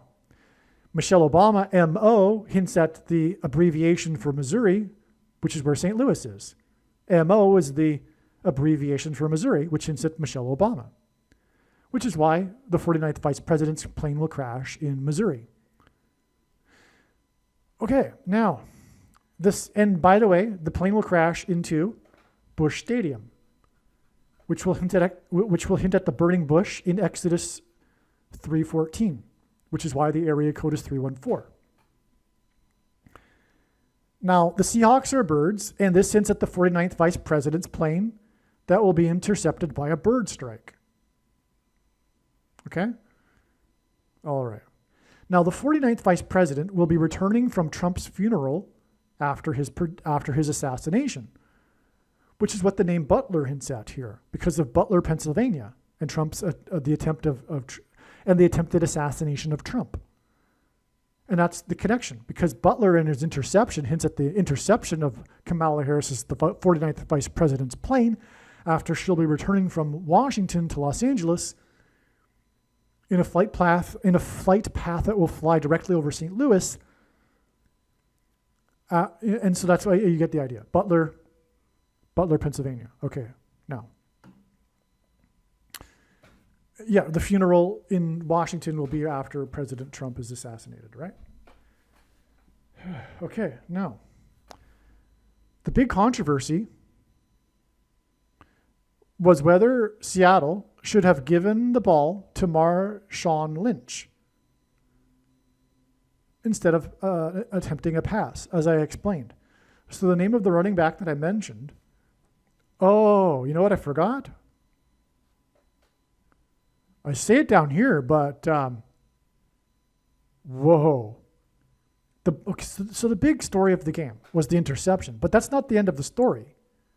The other half of the story is the criticism, the high level of criticism that the Seattle Seahawks received for choosing to try a passing attempt when they could have just won the game by handing the ball to Marshawn Lynch. They could have won the game. Now, Marshawn Lynch wears number 24. And the Seahawks scored 24 points in the game. But what I failed to mention here, I think, is that Missouri is the 24th state. That's right. So all of this was pointing to the interception of the bird strike of the 49th vice president's plane, this Seahawks interception in Super Bowl 49. But the other half of the story is how the ball should have been given to player number 24, and the predicted plane crash will be in the 24th state, which will usher in the end times, which is why the interception was made in the end zone. Right? Now, Marshawn Lynch was involved in this prophetic beast quake, which was in a playoff game against the Saints, as in the church, in Seattle, when this player broke 9 tackles in a play that is named Power 17, which pairs 9 and 17, and the Antichrist, the beast in Bible prophecy, was the president from 09 until 17. It's called the Beast Quake because the fans got so excited when he broke 9 tackles for a touchdown. They jumped up and down in their seats and triggered or registered a small earthquake on the local seismograph in Seattle, because the place is prone to earthquakes. So anyway, that's the beast quake. You can look it up on Wikipedia. It's the beast quake. But it was against the Saints, led by player number 9 in the playoffs, Drew Brees, and Power 17 also paired with quarterback number 9 for the Saints. Well, you get the idea. This was an Antichrist sign. Of course, this is connected with so many other things, which I won't get into here. All right, now, so Marshawn Lynch. There you go, the beast quake. And that's why all of this is connected to the return of the Antichrist through the 49th president, Michelle Obama, M.O., Missouri, 24th state, Marshawn Lynch, number 24. Now in the game, the Patriots scored 2 times 2 times 7 points. 227 is the 49th prime number. And they scored this number of points in the 49th Super Bowl. And again, this all hints at the area code 314, as I explained. Because 22 over 7 is the fraction that approximates 314. The area code, which is pi 3.14. The quarterback who threw the interception was number 3. And Butler was number 21. 3 times 21 is 63, which hints at 3 sixes. The Antichrist. And the quarterback should have handed it off to the Beastquake guy. The moment will be forever remembered as tragic for Seattle because the ball should have been given to the Beastquake player, who would have ran it into the end zone, just like he did in the Beastquake play. The Beast wore number 24. The Seattle Seahawks scored 24 points, as I mentioned. Okay. Now, the game was played, it was the team from the 42nd state. 24 is a mirror of 42. 42 is the number, 42 months is the period of the Antichrist in Bible prophecy. It's only symbolic, though, for those that are expecting a symbolic, or rather, for those that are expecting a literal something to happen on such and such date to make it clear to all quote-unquote Christians. I mean, no, that's not going to happen. There might be something for the wise who have been following his signs that will recognize, but even the ones that claim to be watching his signs, most of them won't be able to recognize it. At least if it continues with the current pattern, which has been the case throughout all of his signs for years now.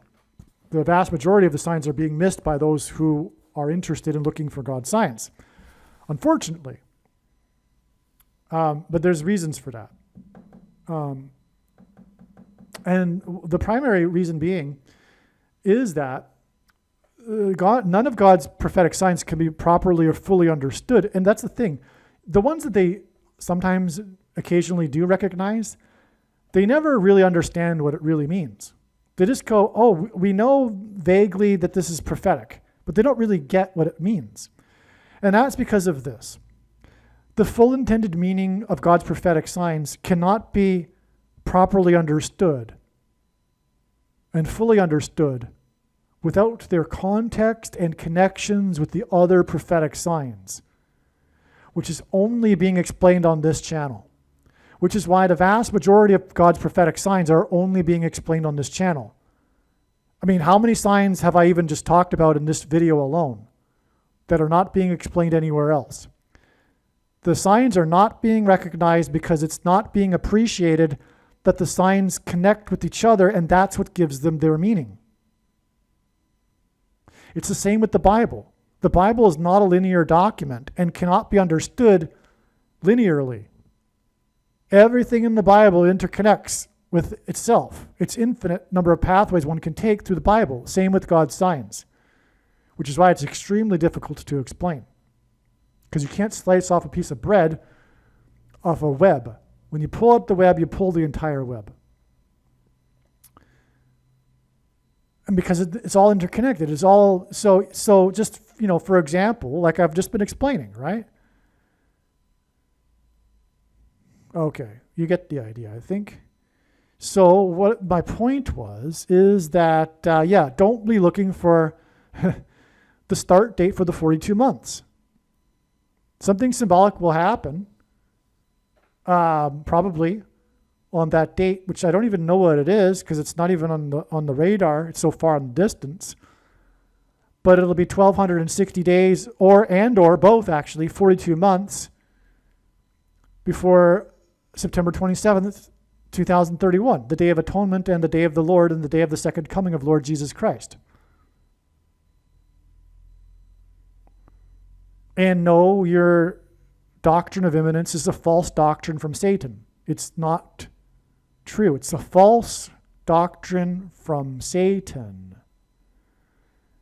Countless passages contradict your interpretation, the mainstream interpretation of no one knows the day or the hour. It's not even a correct translation, let alone interpretation. Many passages flatly contradict it. And obviously, if we are commanded to watch, it's for a reason. It's to be watching the timing of the Lord's return.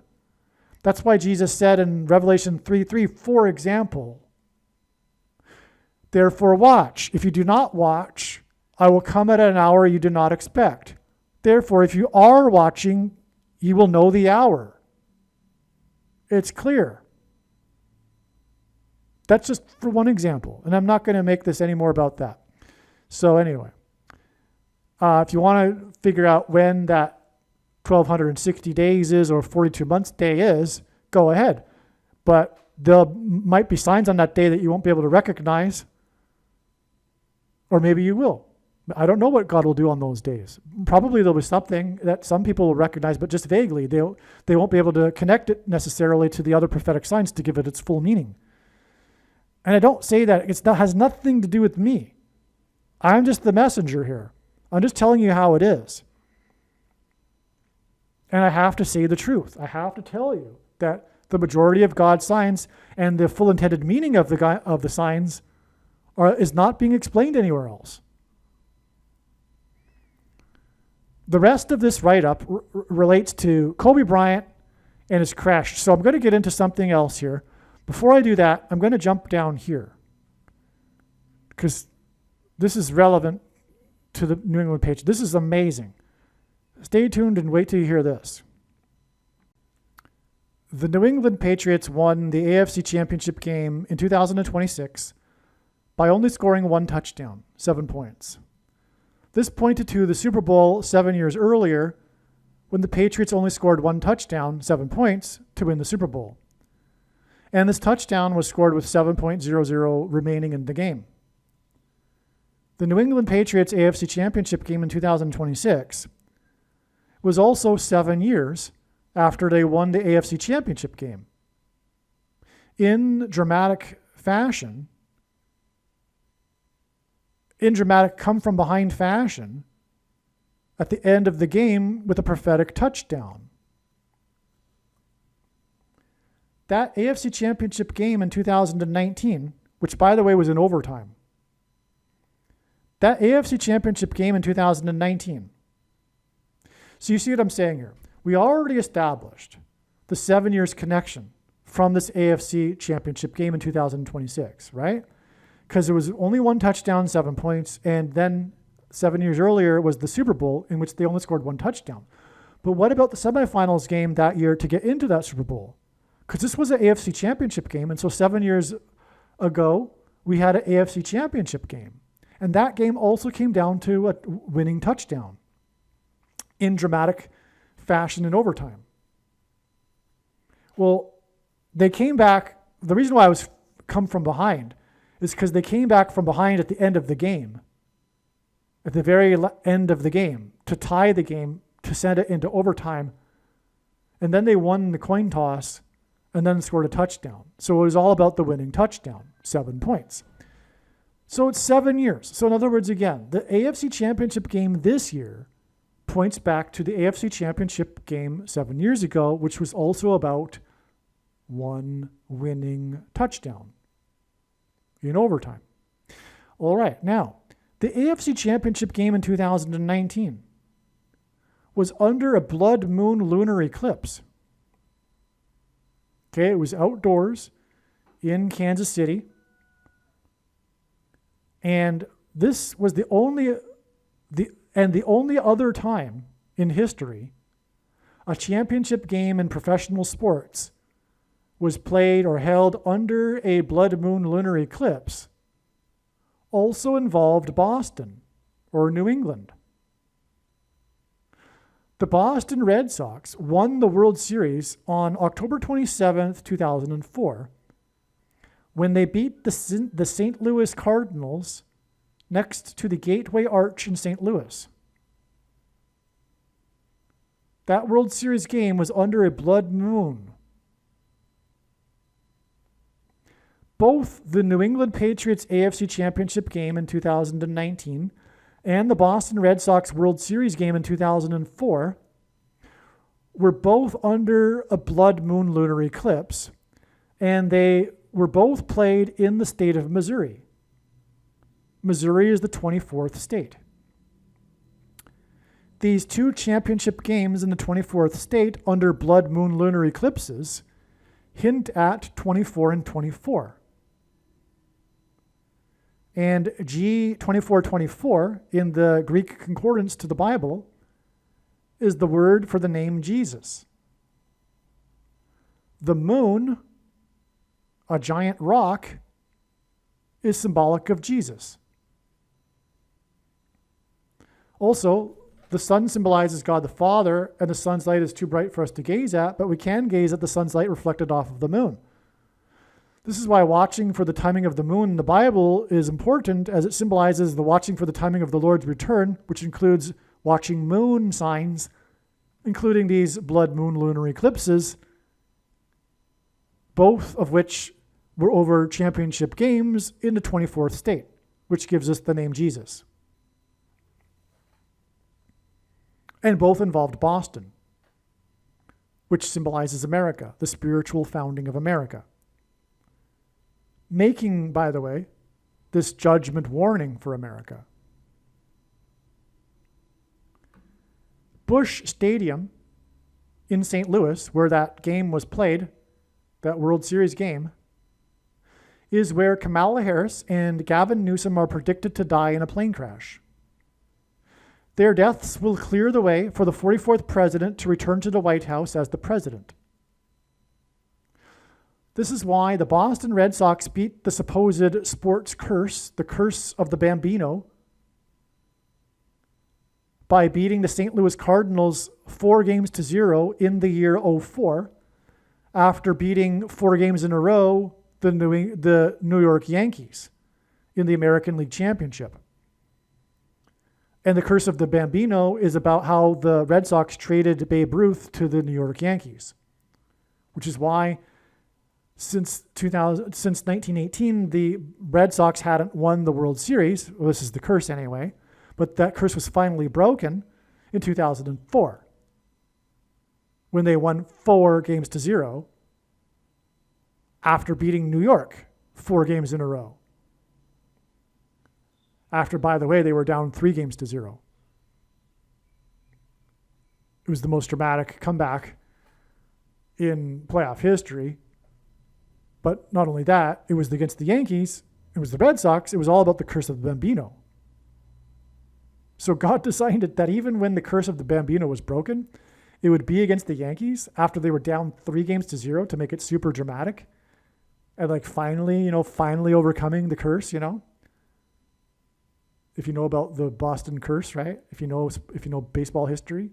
And then they won 4-0 against St. Louis. But the game 4 was next to the Gateway Arch under the blood moon.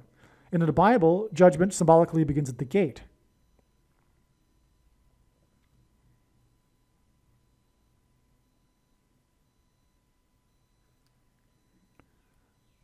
The Boston Red Sox won the World Series 2 times 3 days before the 44th president, who wore number 23 in high school basketball, was first elected as a U.S. Senator.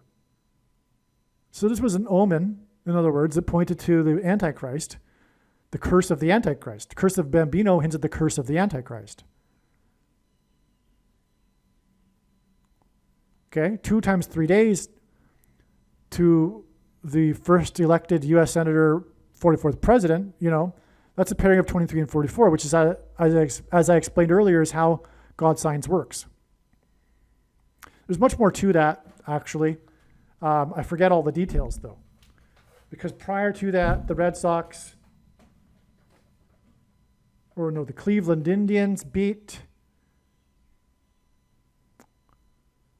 the Red Sox, or the Yankees, 20. Okay, so there was a day in the season when the Curse of the Bambino was finally broken. There was a day in that season in which the Red Sox player hit a foul ball, as in foul, someone does something foul, like bad, but it was a foul ball. Anyway, it was hit into the stands and knocked out the front teeth of a kid. I think he was 4 times 4 years old, which is the 44th president, who at the time was living on a farm that Babe Ruth owned. Yeah. Okay. So it pointed to Babe Ruth. And on that same day, the Yankees, because the Curse of the Bambino was trading Babe Ruth to the Yankees, on that same day, the Cleveland Indians beat the Yankees 22-0. And President Cleveland was the 22nd president. 22 hints at the mark of the Antichrist, and on and on.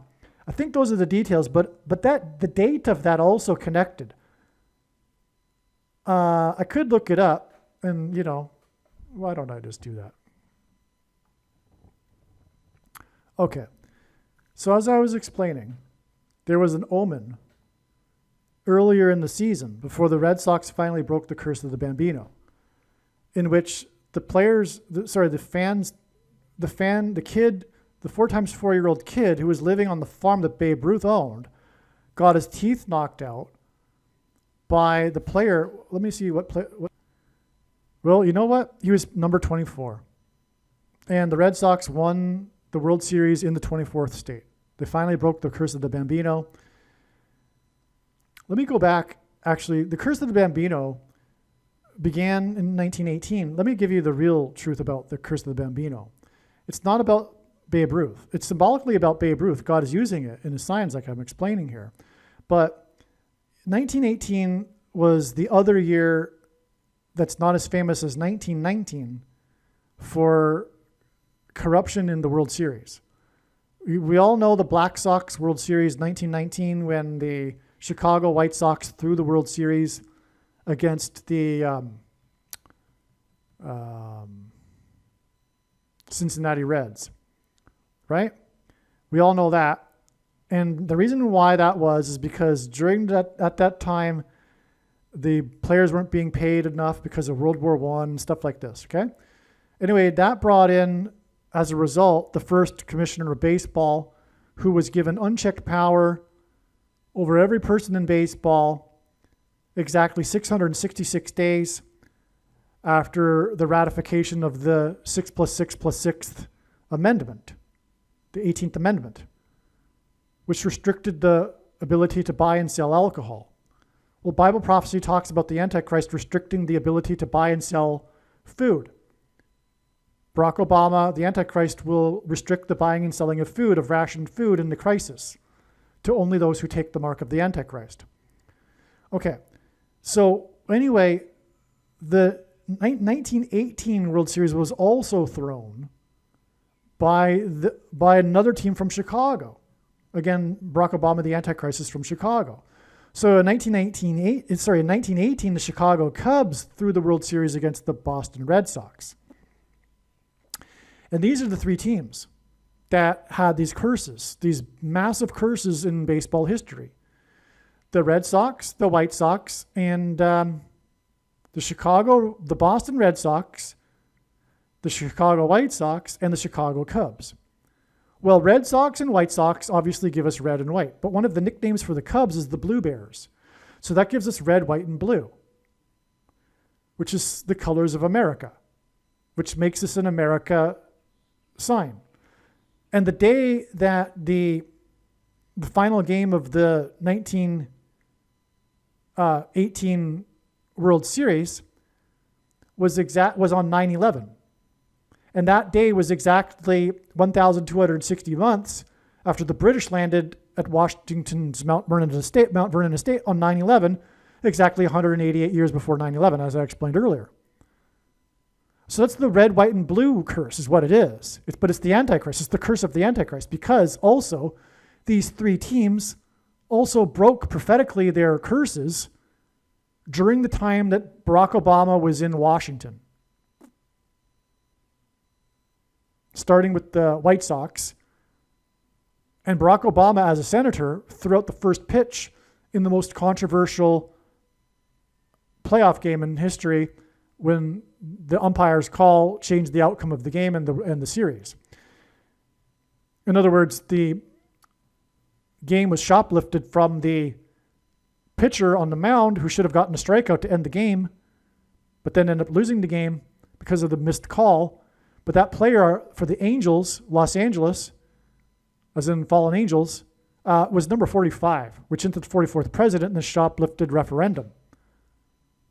Well, anyway, okay, so I'm really going off track now. Oh, and that game, by the way, where Barack Obama threw out the first pitch and God uses pitchers on the pitching mound to symbolize the Antichrist on the Temple Mount in Bible prophecy, that game was exactly 1,091 months after the first commissioner of baseball came into power, which was 666 days after the 6+6+6 amendment.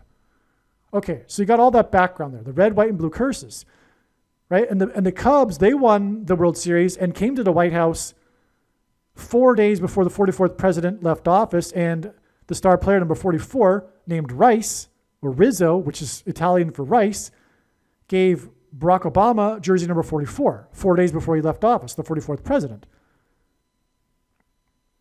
Okay, and anyway, Rice, because, well, the Antichrist will ration food. That's what the Rice hints at there.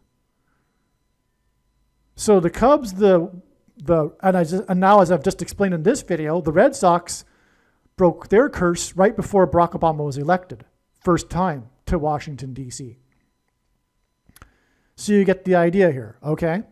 Now, there was an omen on August 31st in 2004, right before the Red Sox won the World Series and finally broke the curse.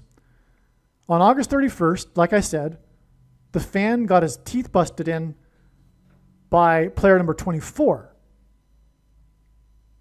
in his foul ball, as in the foul Antichrist. Okay, and the kid was living on the ranch or farm that Babe Ruth owned. Okay, so it's Curse of the Bambino right there. And the mainstream media recognized it at the time. They were like, well, that would probably mean that the Red Sox are going to win the World Series this year because this points to Babe Ruth, right? And sure enough, they did. Okay, and on that same day, though, the Yankees lost 22-0 to Cleveland, and the 22nd president was Grover Cleveland.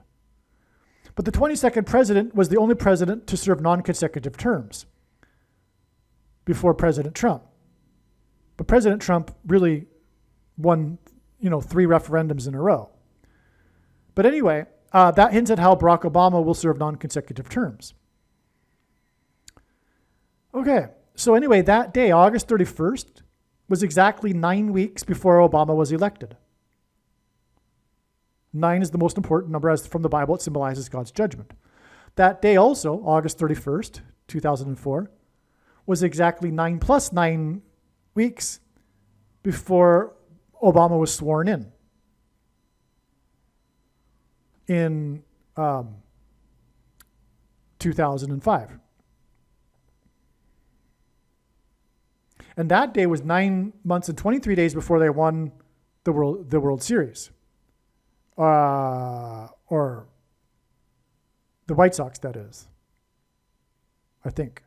Anyway, I'm getting off track. It doesn't really matter. But also 9 plus 9 weeks from the omen on August 31st that year, that's also 6 plus 6 plus 6 weeks. And so in other words, the omen that points to the curse of the Bambino, which points to the curse of the Antichrist, was exactly 6 plus 6 plus 6 weeks before Obama was officially sworn in Washington, D.C. for the first time.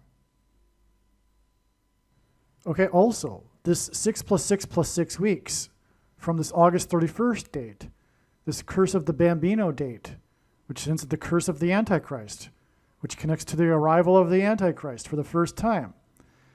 This 6 plus 6 plus 6 weeks is also 126 days, and that hints at 1,260 days, which is the period of the Antichrist described or mentioned 7 times in Bible prophecy. Also, this connection of exactly 6 plus 6 plus 6 weeks is also exactly 4 months and 4 days. That's right. From this Curse of the Bambino date, it is 4 months and 4 days before the first arrival of the 44th president to Washington on the 4th day of the year. Confirmation that Barack Obama, of course, is the Antichrist. Also, the 22-0 score on this August 31st date hints at not only the 22nd president, Grover Cleveland, because the Cleveland Indians beat the Yankees 22-0, but 22 is the number in God's signs that symbolizes the mark of the Antichrist. The inverse of the mark of the Antichrist described in the book of Ezekiel would have been a tav mark. In an ancient Hebrew, the tav was the tav was the last and, or is, the last and 22nd letter of the Hebrew alphabet. The mark of the Antichrist is described in the last and 22nd book out of 22 books in the Bible that have a total of 22 chapters. Also, the mark of the Antichrist alters a person's chromosomes, and chromosomes come in pairs, and each chromosome has 2 arms, and so 2 and 2. Okay, so I went off track to explain all that. Finally got it into a video here. Let's see now, where'd we go? Where was I? I was down here talking about all of this. Okay, so before that though, I was getting at this. I was getting at the fact that this AFC Championship game this year was 7 years after the prophetic AFC Championship game under the blood moon in the 24th state. Okay, and the only other time a professional sports championship game was under a blood moon was when also Boston, the Red Sox, won the World Series. Okay? Now, the Boston Red Sox win of the World Series in Game 4 under a blood moon lunar eclipse was 7 plus 7 years before the New England Patriots won the AFC Championship game under a blood moon lunar eclipse. Right? It was 2004 and 2019, but it was January 2019. In other words, it was the 2018 season. So it was 7 plus 7 years. That's prophetic in the Bible because of the 7 plus 7 years in the king of Egypt's dream that Joseph interpreted, which symbolizes the end times. Long story short. So the year that the New England Patriots went on to win the 4 times 4th prime number Super Bowl, with only 1 touchdown, 7 points, with 7.00 remaining. Anyway, this is the sevens here, Super Bowl, which gives us 3 sets of 7, which is this pattern coming from the Bible, because the Israelites enacted a symbolic 3 sets of 7 before the walls of security of Jericho collapsed in God's judgment. And so the lunar eclipse, the 2 lunar eclipse championships games were 7 plus 7 years apart. And then the Patriots went on into the Super Bowl, which was all about the number 7, with the 7 points, only touchdown scored with exactly 7 minutes remaining in the game. That's a 3 sets of 7. And again, that Super Bowl was the 7th prime number of years after the Super Bowl in 9/11, or after 9/11, and on, like I explained earlier. Okay. The Boston Red Sox and New England Patriots symbolize the spiritual founding of America. In both of these championship games under blood moon lunar eclipses, in which the moon turned red, the Boston teams were playing teams whose colors are red: St. Louis Cardinals and Kansas City Chiefs. The Red Sox also hint at red. For many years, the Patriots' uniforms were red, and they still have some red in them. All of this is symbolic of judgment on America. Red is the color of the Antichrist in Bible prophecy, and is also the color of blood, which will be spilled in the end times period, hence the blood moon lunar eclipses connection here, with all the color red in the teams. And the end times period in Bible prophecy is symbolized by 7 years, which is why the 7 years connection.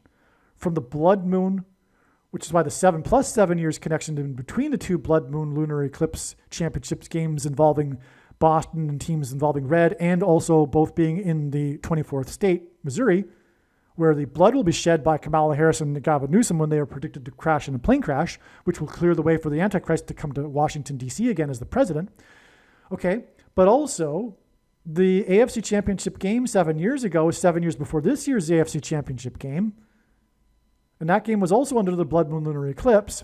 And that game was involved the Boston Red Sox, but it was also next to the Gateway Arch under a blood moon lunar eclipse, and judgment symbolically begins at the gates in Bible prophecy, which is why Kamala Harris will die in a plane crash next to the Gateway Arch.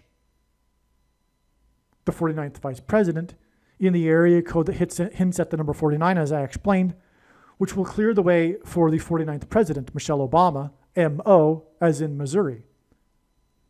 But the Gateway Arch is where it will happen because judgment begins at the gates, or the gate.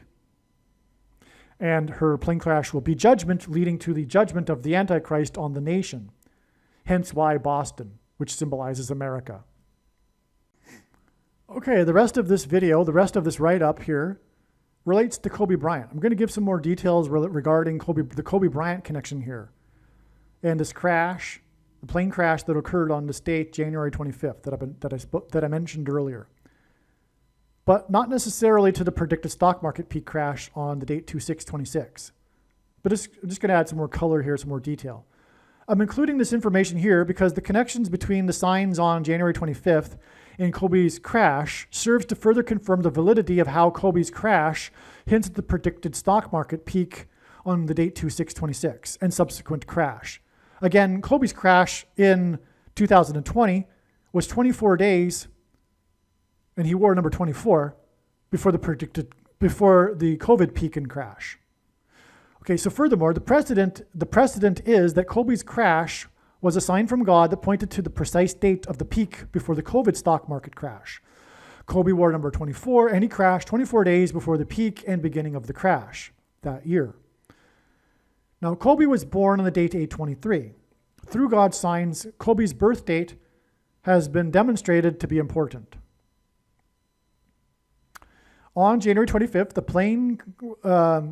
plane with 8 people crashed in the 23rd state of Maine. That was at least what was reported in the beginning. 8 people. There's been some conflicting reports since then, but it doesn't matter because what matters is what is symbolic, and it was first reported 8 people. This was the same day that the 23-year-old May, as in Maine, for New England, which is where Maine is, beat quarterback number 8 for the Broncos. I explained that earlier, how number 8 was prophetic and on and on. Again, the Patriots' winning field goal was 23 yards. Okay, so 8 and 23. But May hints at Maine, and he plays for New England, where Maine is. That's the quarterback's name, May. Now, October 25th, 2023, the shooting in Lewiston, Maine, that injured 13 people and killed 18, hinted at Revelation 13:18, which is about the mark of the Antichrist, which are the shots, which is why mass shootings and God's signs have been symbolic of the mark of the Antichrist. The things that come out of guns and go into people are symbolic of the things that come out of things and go into people. Okay? That's why 13 injured and 18 killed. Revelation 13:18. And it was in Lewiston, Maine. Okay? Now that day is 823 days, which consists of Kobe's birth date, 8/23, and his plane crash with 8 people in the 23rd state. But 823 days is also 2 years and 3 months, which hints at the 23rd state. But this is also 9 plus 9 plus 9 months, exactly, which flipped upside down is 666. And 2 divided by 3 is 0.666. And again, the plane crash with the 8 deaths and in the 23rd state is 823 days after the other Lewiston, Maine shooting sign. Okay? Now, the Maine shooting sign was about the mark of the Antichrist, which was a response to the CVD disease.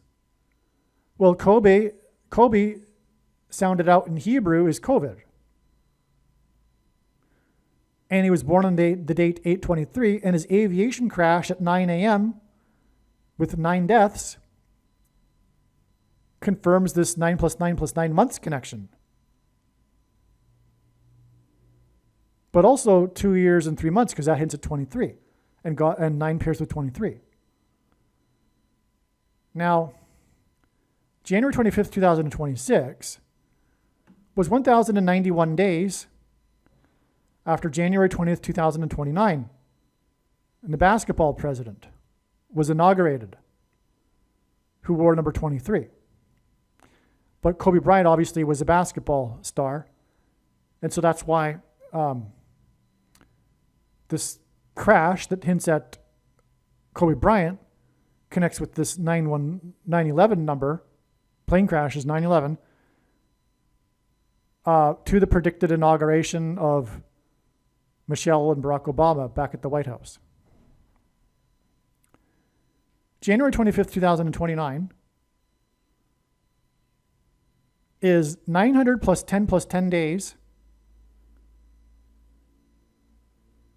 of to the predicted plane crash in St. Louis, which is what is hinted at with Lewiston, Maine.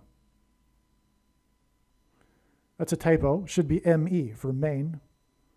MN is Minnesota. Anyway,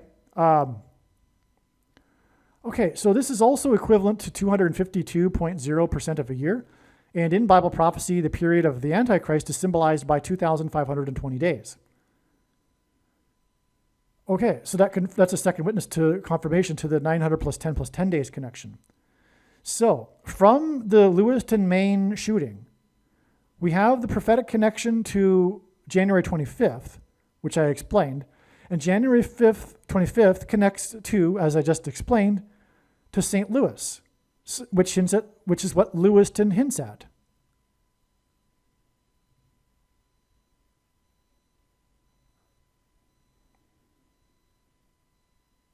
Maine and Missouri are also states with begin with the letter M.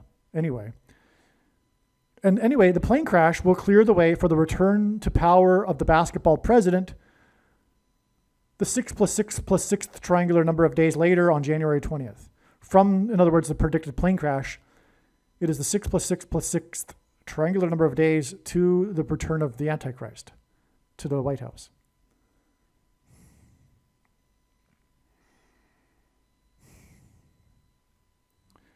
Kobe, who was born on the date 8/23, died on a mountain in an airship when the weather suddenly turned bad.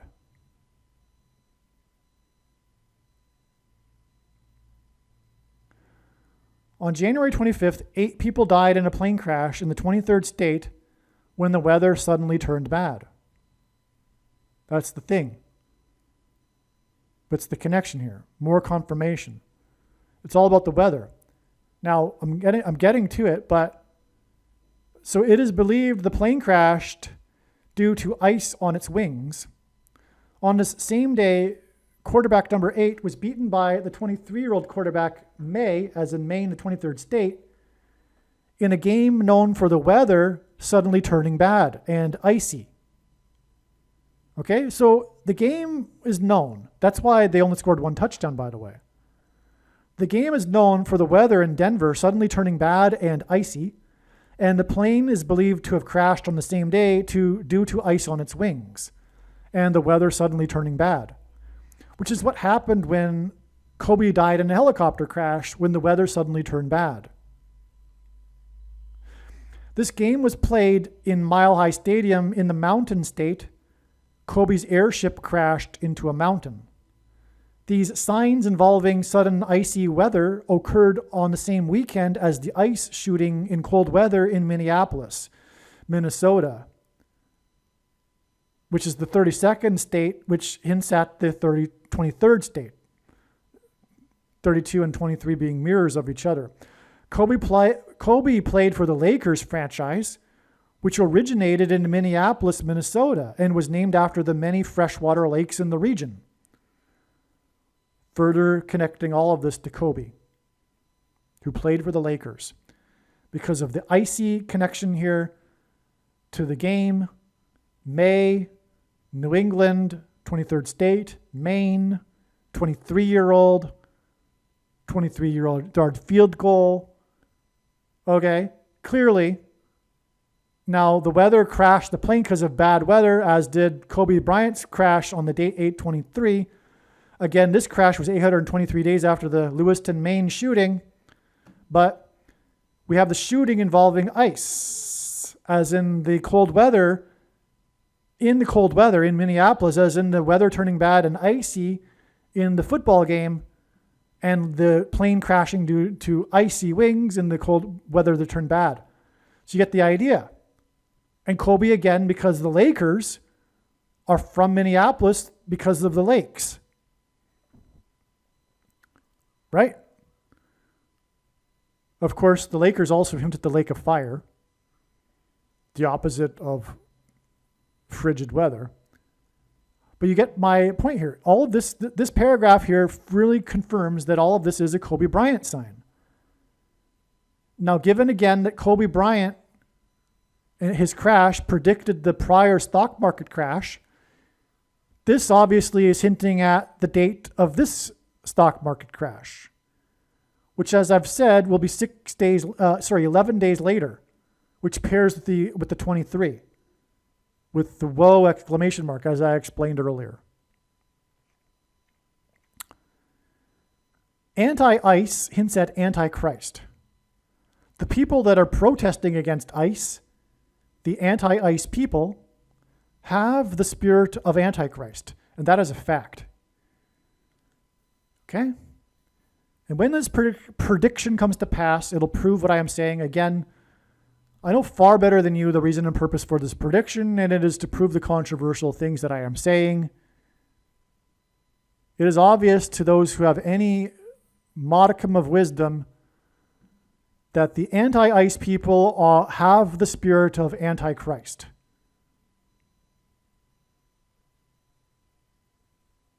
Which is why, by the way, Barack Obama recently spoke up in support of the protesters, the anti-ice protesters.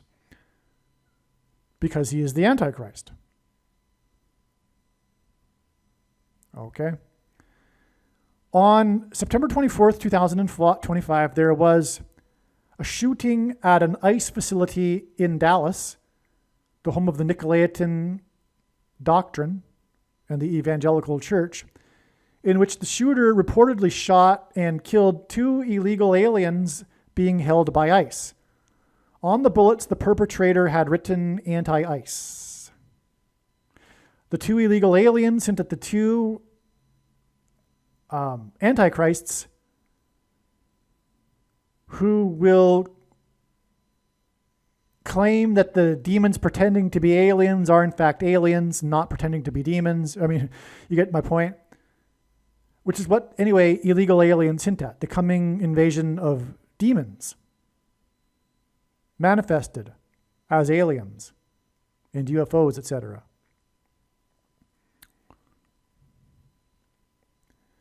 But anyway, the whole invasion of illegal aliens is symbolic of the invasion from the bottomless pit of the demons into the earthly realm. Which again is why these anti-ice people that are in support of that, as if you could possibly be in support of that, because God designed borders. A human being is made up of cells that only are able to maintain their integrity through their borders. In other words, the health of a human being and each individual cell is dependent on a border to maintain its integrity. A nation needs a border. Those that don't want a border are wanting to destroy the nation. Whether they know it consciously or not, they are working for Satan, who wants to destroy America, God's Gentile nation. And that's the reason why the anti-American people in general, not just the anti-ICE people, but all anti-Americanism, including the vast majority of Canadians, have the spirit of Antichrist. They don't know it, but they are in rebellion against God. And it's manifested through their rebellion and hatred and resentment and bigotry and hate and arrogance and moral superiority, etc., to Americans, but also specifically red state Americans, conservatives, and Christians. They're arch enemies, true Christians, because there's no such thing as a liberal Christian. That's an oxymoron.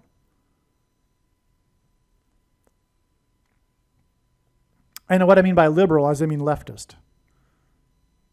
Okay, so on, and by the way, I say all this to help people, right?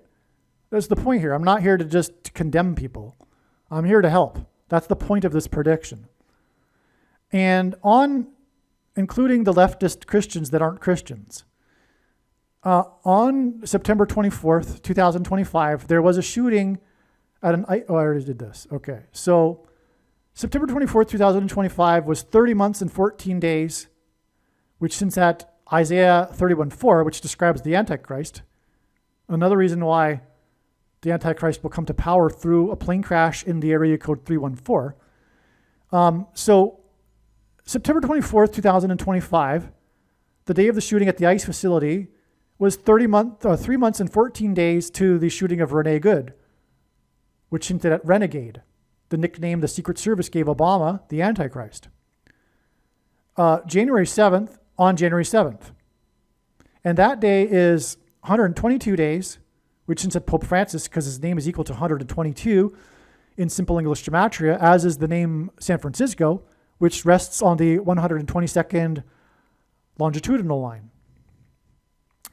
Okay, and the reason why that 122 is the 42nd semi-prime number, and the number 41 is equal to the word key in simple English gematria. And in Bible prophecy, a key opens the bottomless pit to the demons pretending to be aliens, which is why the illegal aliens, and we have this connection to the illegal alien related shooting of Rene Good as in Renegade. Okay, and so anyway, it's 122 days, or which is also 4 months to the shooting of Alex Preddy. Okay, so let's see. No. So the shooting, the Dallas shooting. So this is a judgment warning for the church, actually. The Nicolaitan Church. Okay, the evangelical church, the Church of Laodicea. The American evangelical church is the Church of Laodicea that thinks it is in need of nothing and is in good standing, let alone not realizing that Jesus is knocking at the door, therefore not inside that church, and and thinks it is in need of nothing, not realizing that it is blind, pitiable, and naked, and Jesus wants to vomit them out of his mouth because they are neither lukewarm, because they are neither hot nor cold, but are lukewarm. Because in the ancient world in Laodicea, they had cold and hot water piped in, and both served their purposes.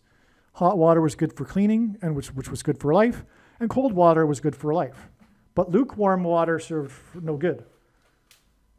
It was stagnant and wasn't good for life. Anyway, that's the metaphor, which is why the lukewarm Laodicea church, which is the modern American evangelical church. And anyway, that's why the shooting in Dallas here connects to both of the ICE shootings in January here.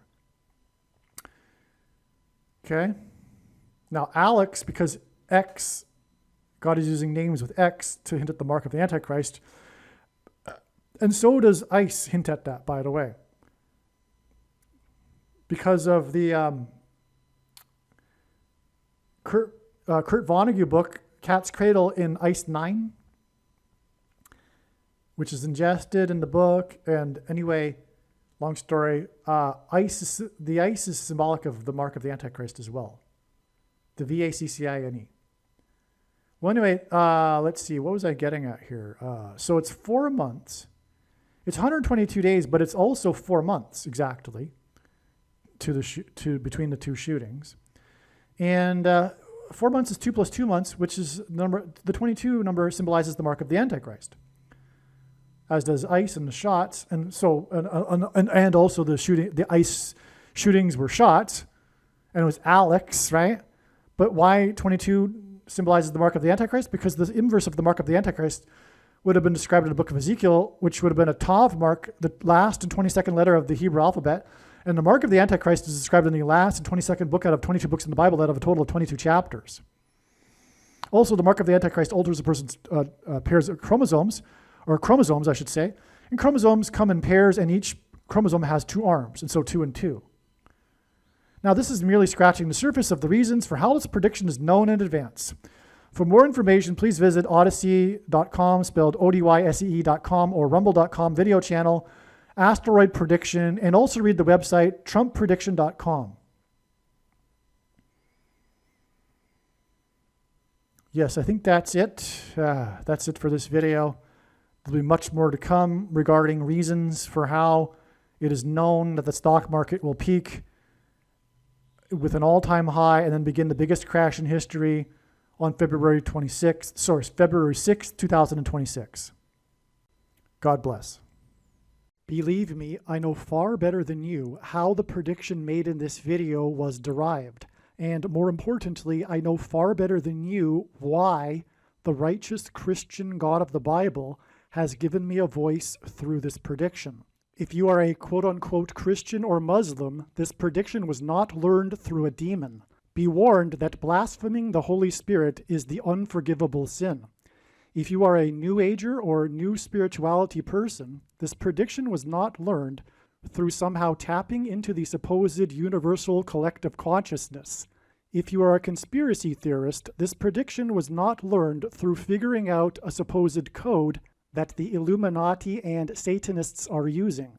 This prediction was learned through the Bible and through watching carefully the Lord's prophetic signs, which Jesus commanded all Christians to do. Besides proving that Jesus Christ is the Lord, the reason why God has given me a voice through this prediction is to prove that the controversial things that I am saying in the videos on this channel are the truth. Therefore, a wise person will want to watch all of the videos on this channel. What I will also do is create a video or two that summarizes some of the controversial things that the Lord will prove to be true when the prediction being made in this video comes to pass. I will leave links to these must-watch videos in the description box below this video. Again, the purpose of this prediction, that is from God, is to prove these things that I will talk about. And therefore, it would be foolish to not watch the videos that I will leave links for in the description box below this video. Aliens and UFOs are demons masquerading as aliens and UFOs. Most people's spiritual experiences are demonic deception, especially if they are not a true follower of Christ. In the last days, many people who claim to be a follower of Christ will have spiritual experiences that are in reality demonic. God became a man and died a horrible death at the hand of the ruler of this world, Satan, and then defeated death for you, so that you too can overcome death, which is the price that must be paid for sin. It is time to repent, which means to change one's ways and turn to God and become a disciple of Jesus. Do not listen to or follow the example of most quote-unquote Christians. Instead, follow the teachings of Jesus, which most quote-unquote Christians ignore. Like Jesus, you must surrender your life. Put nothing ahead of Jesus, your Lord. Like Jesus, you must lay down your life so that you may live.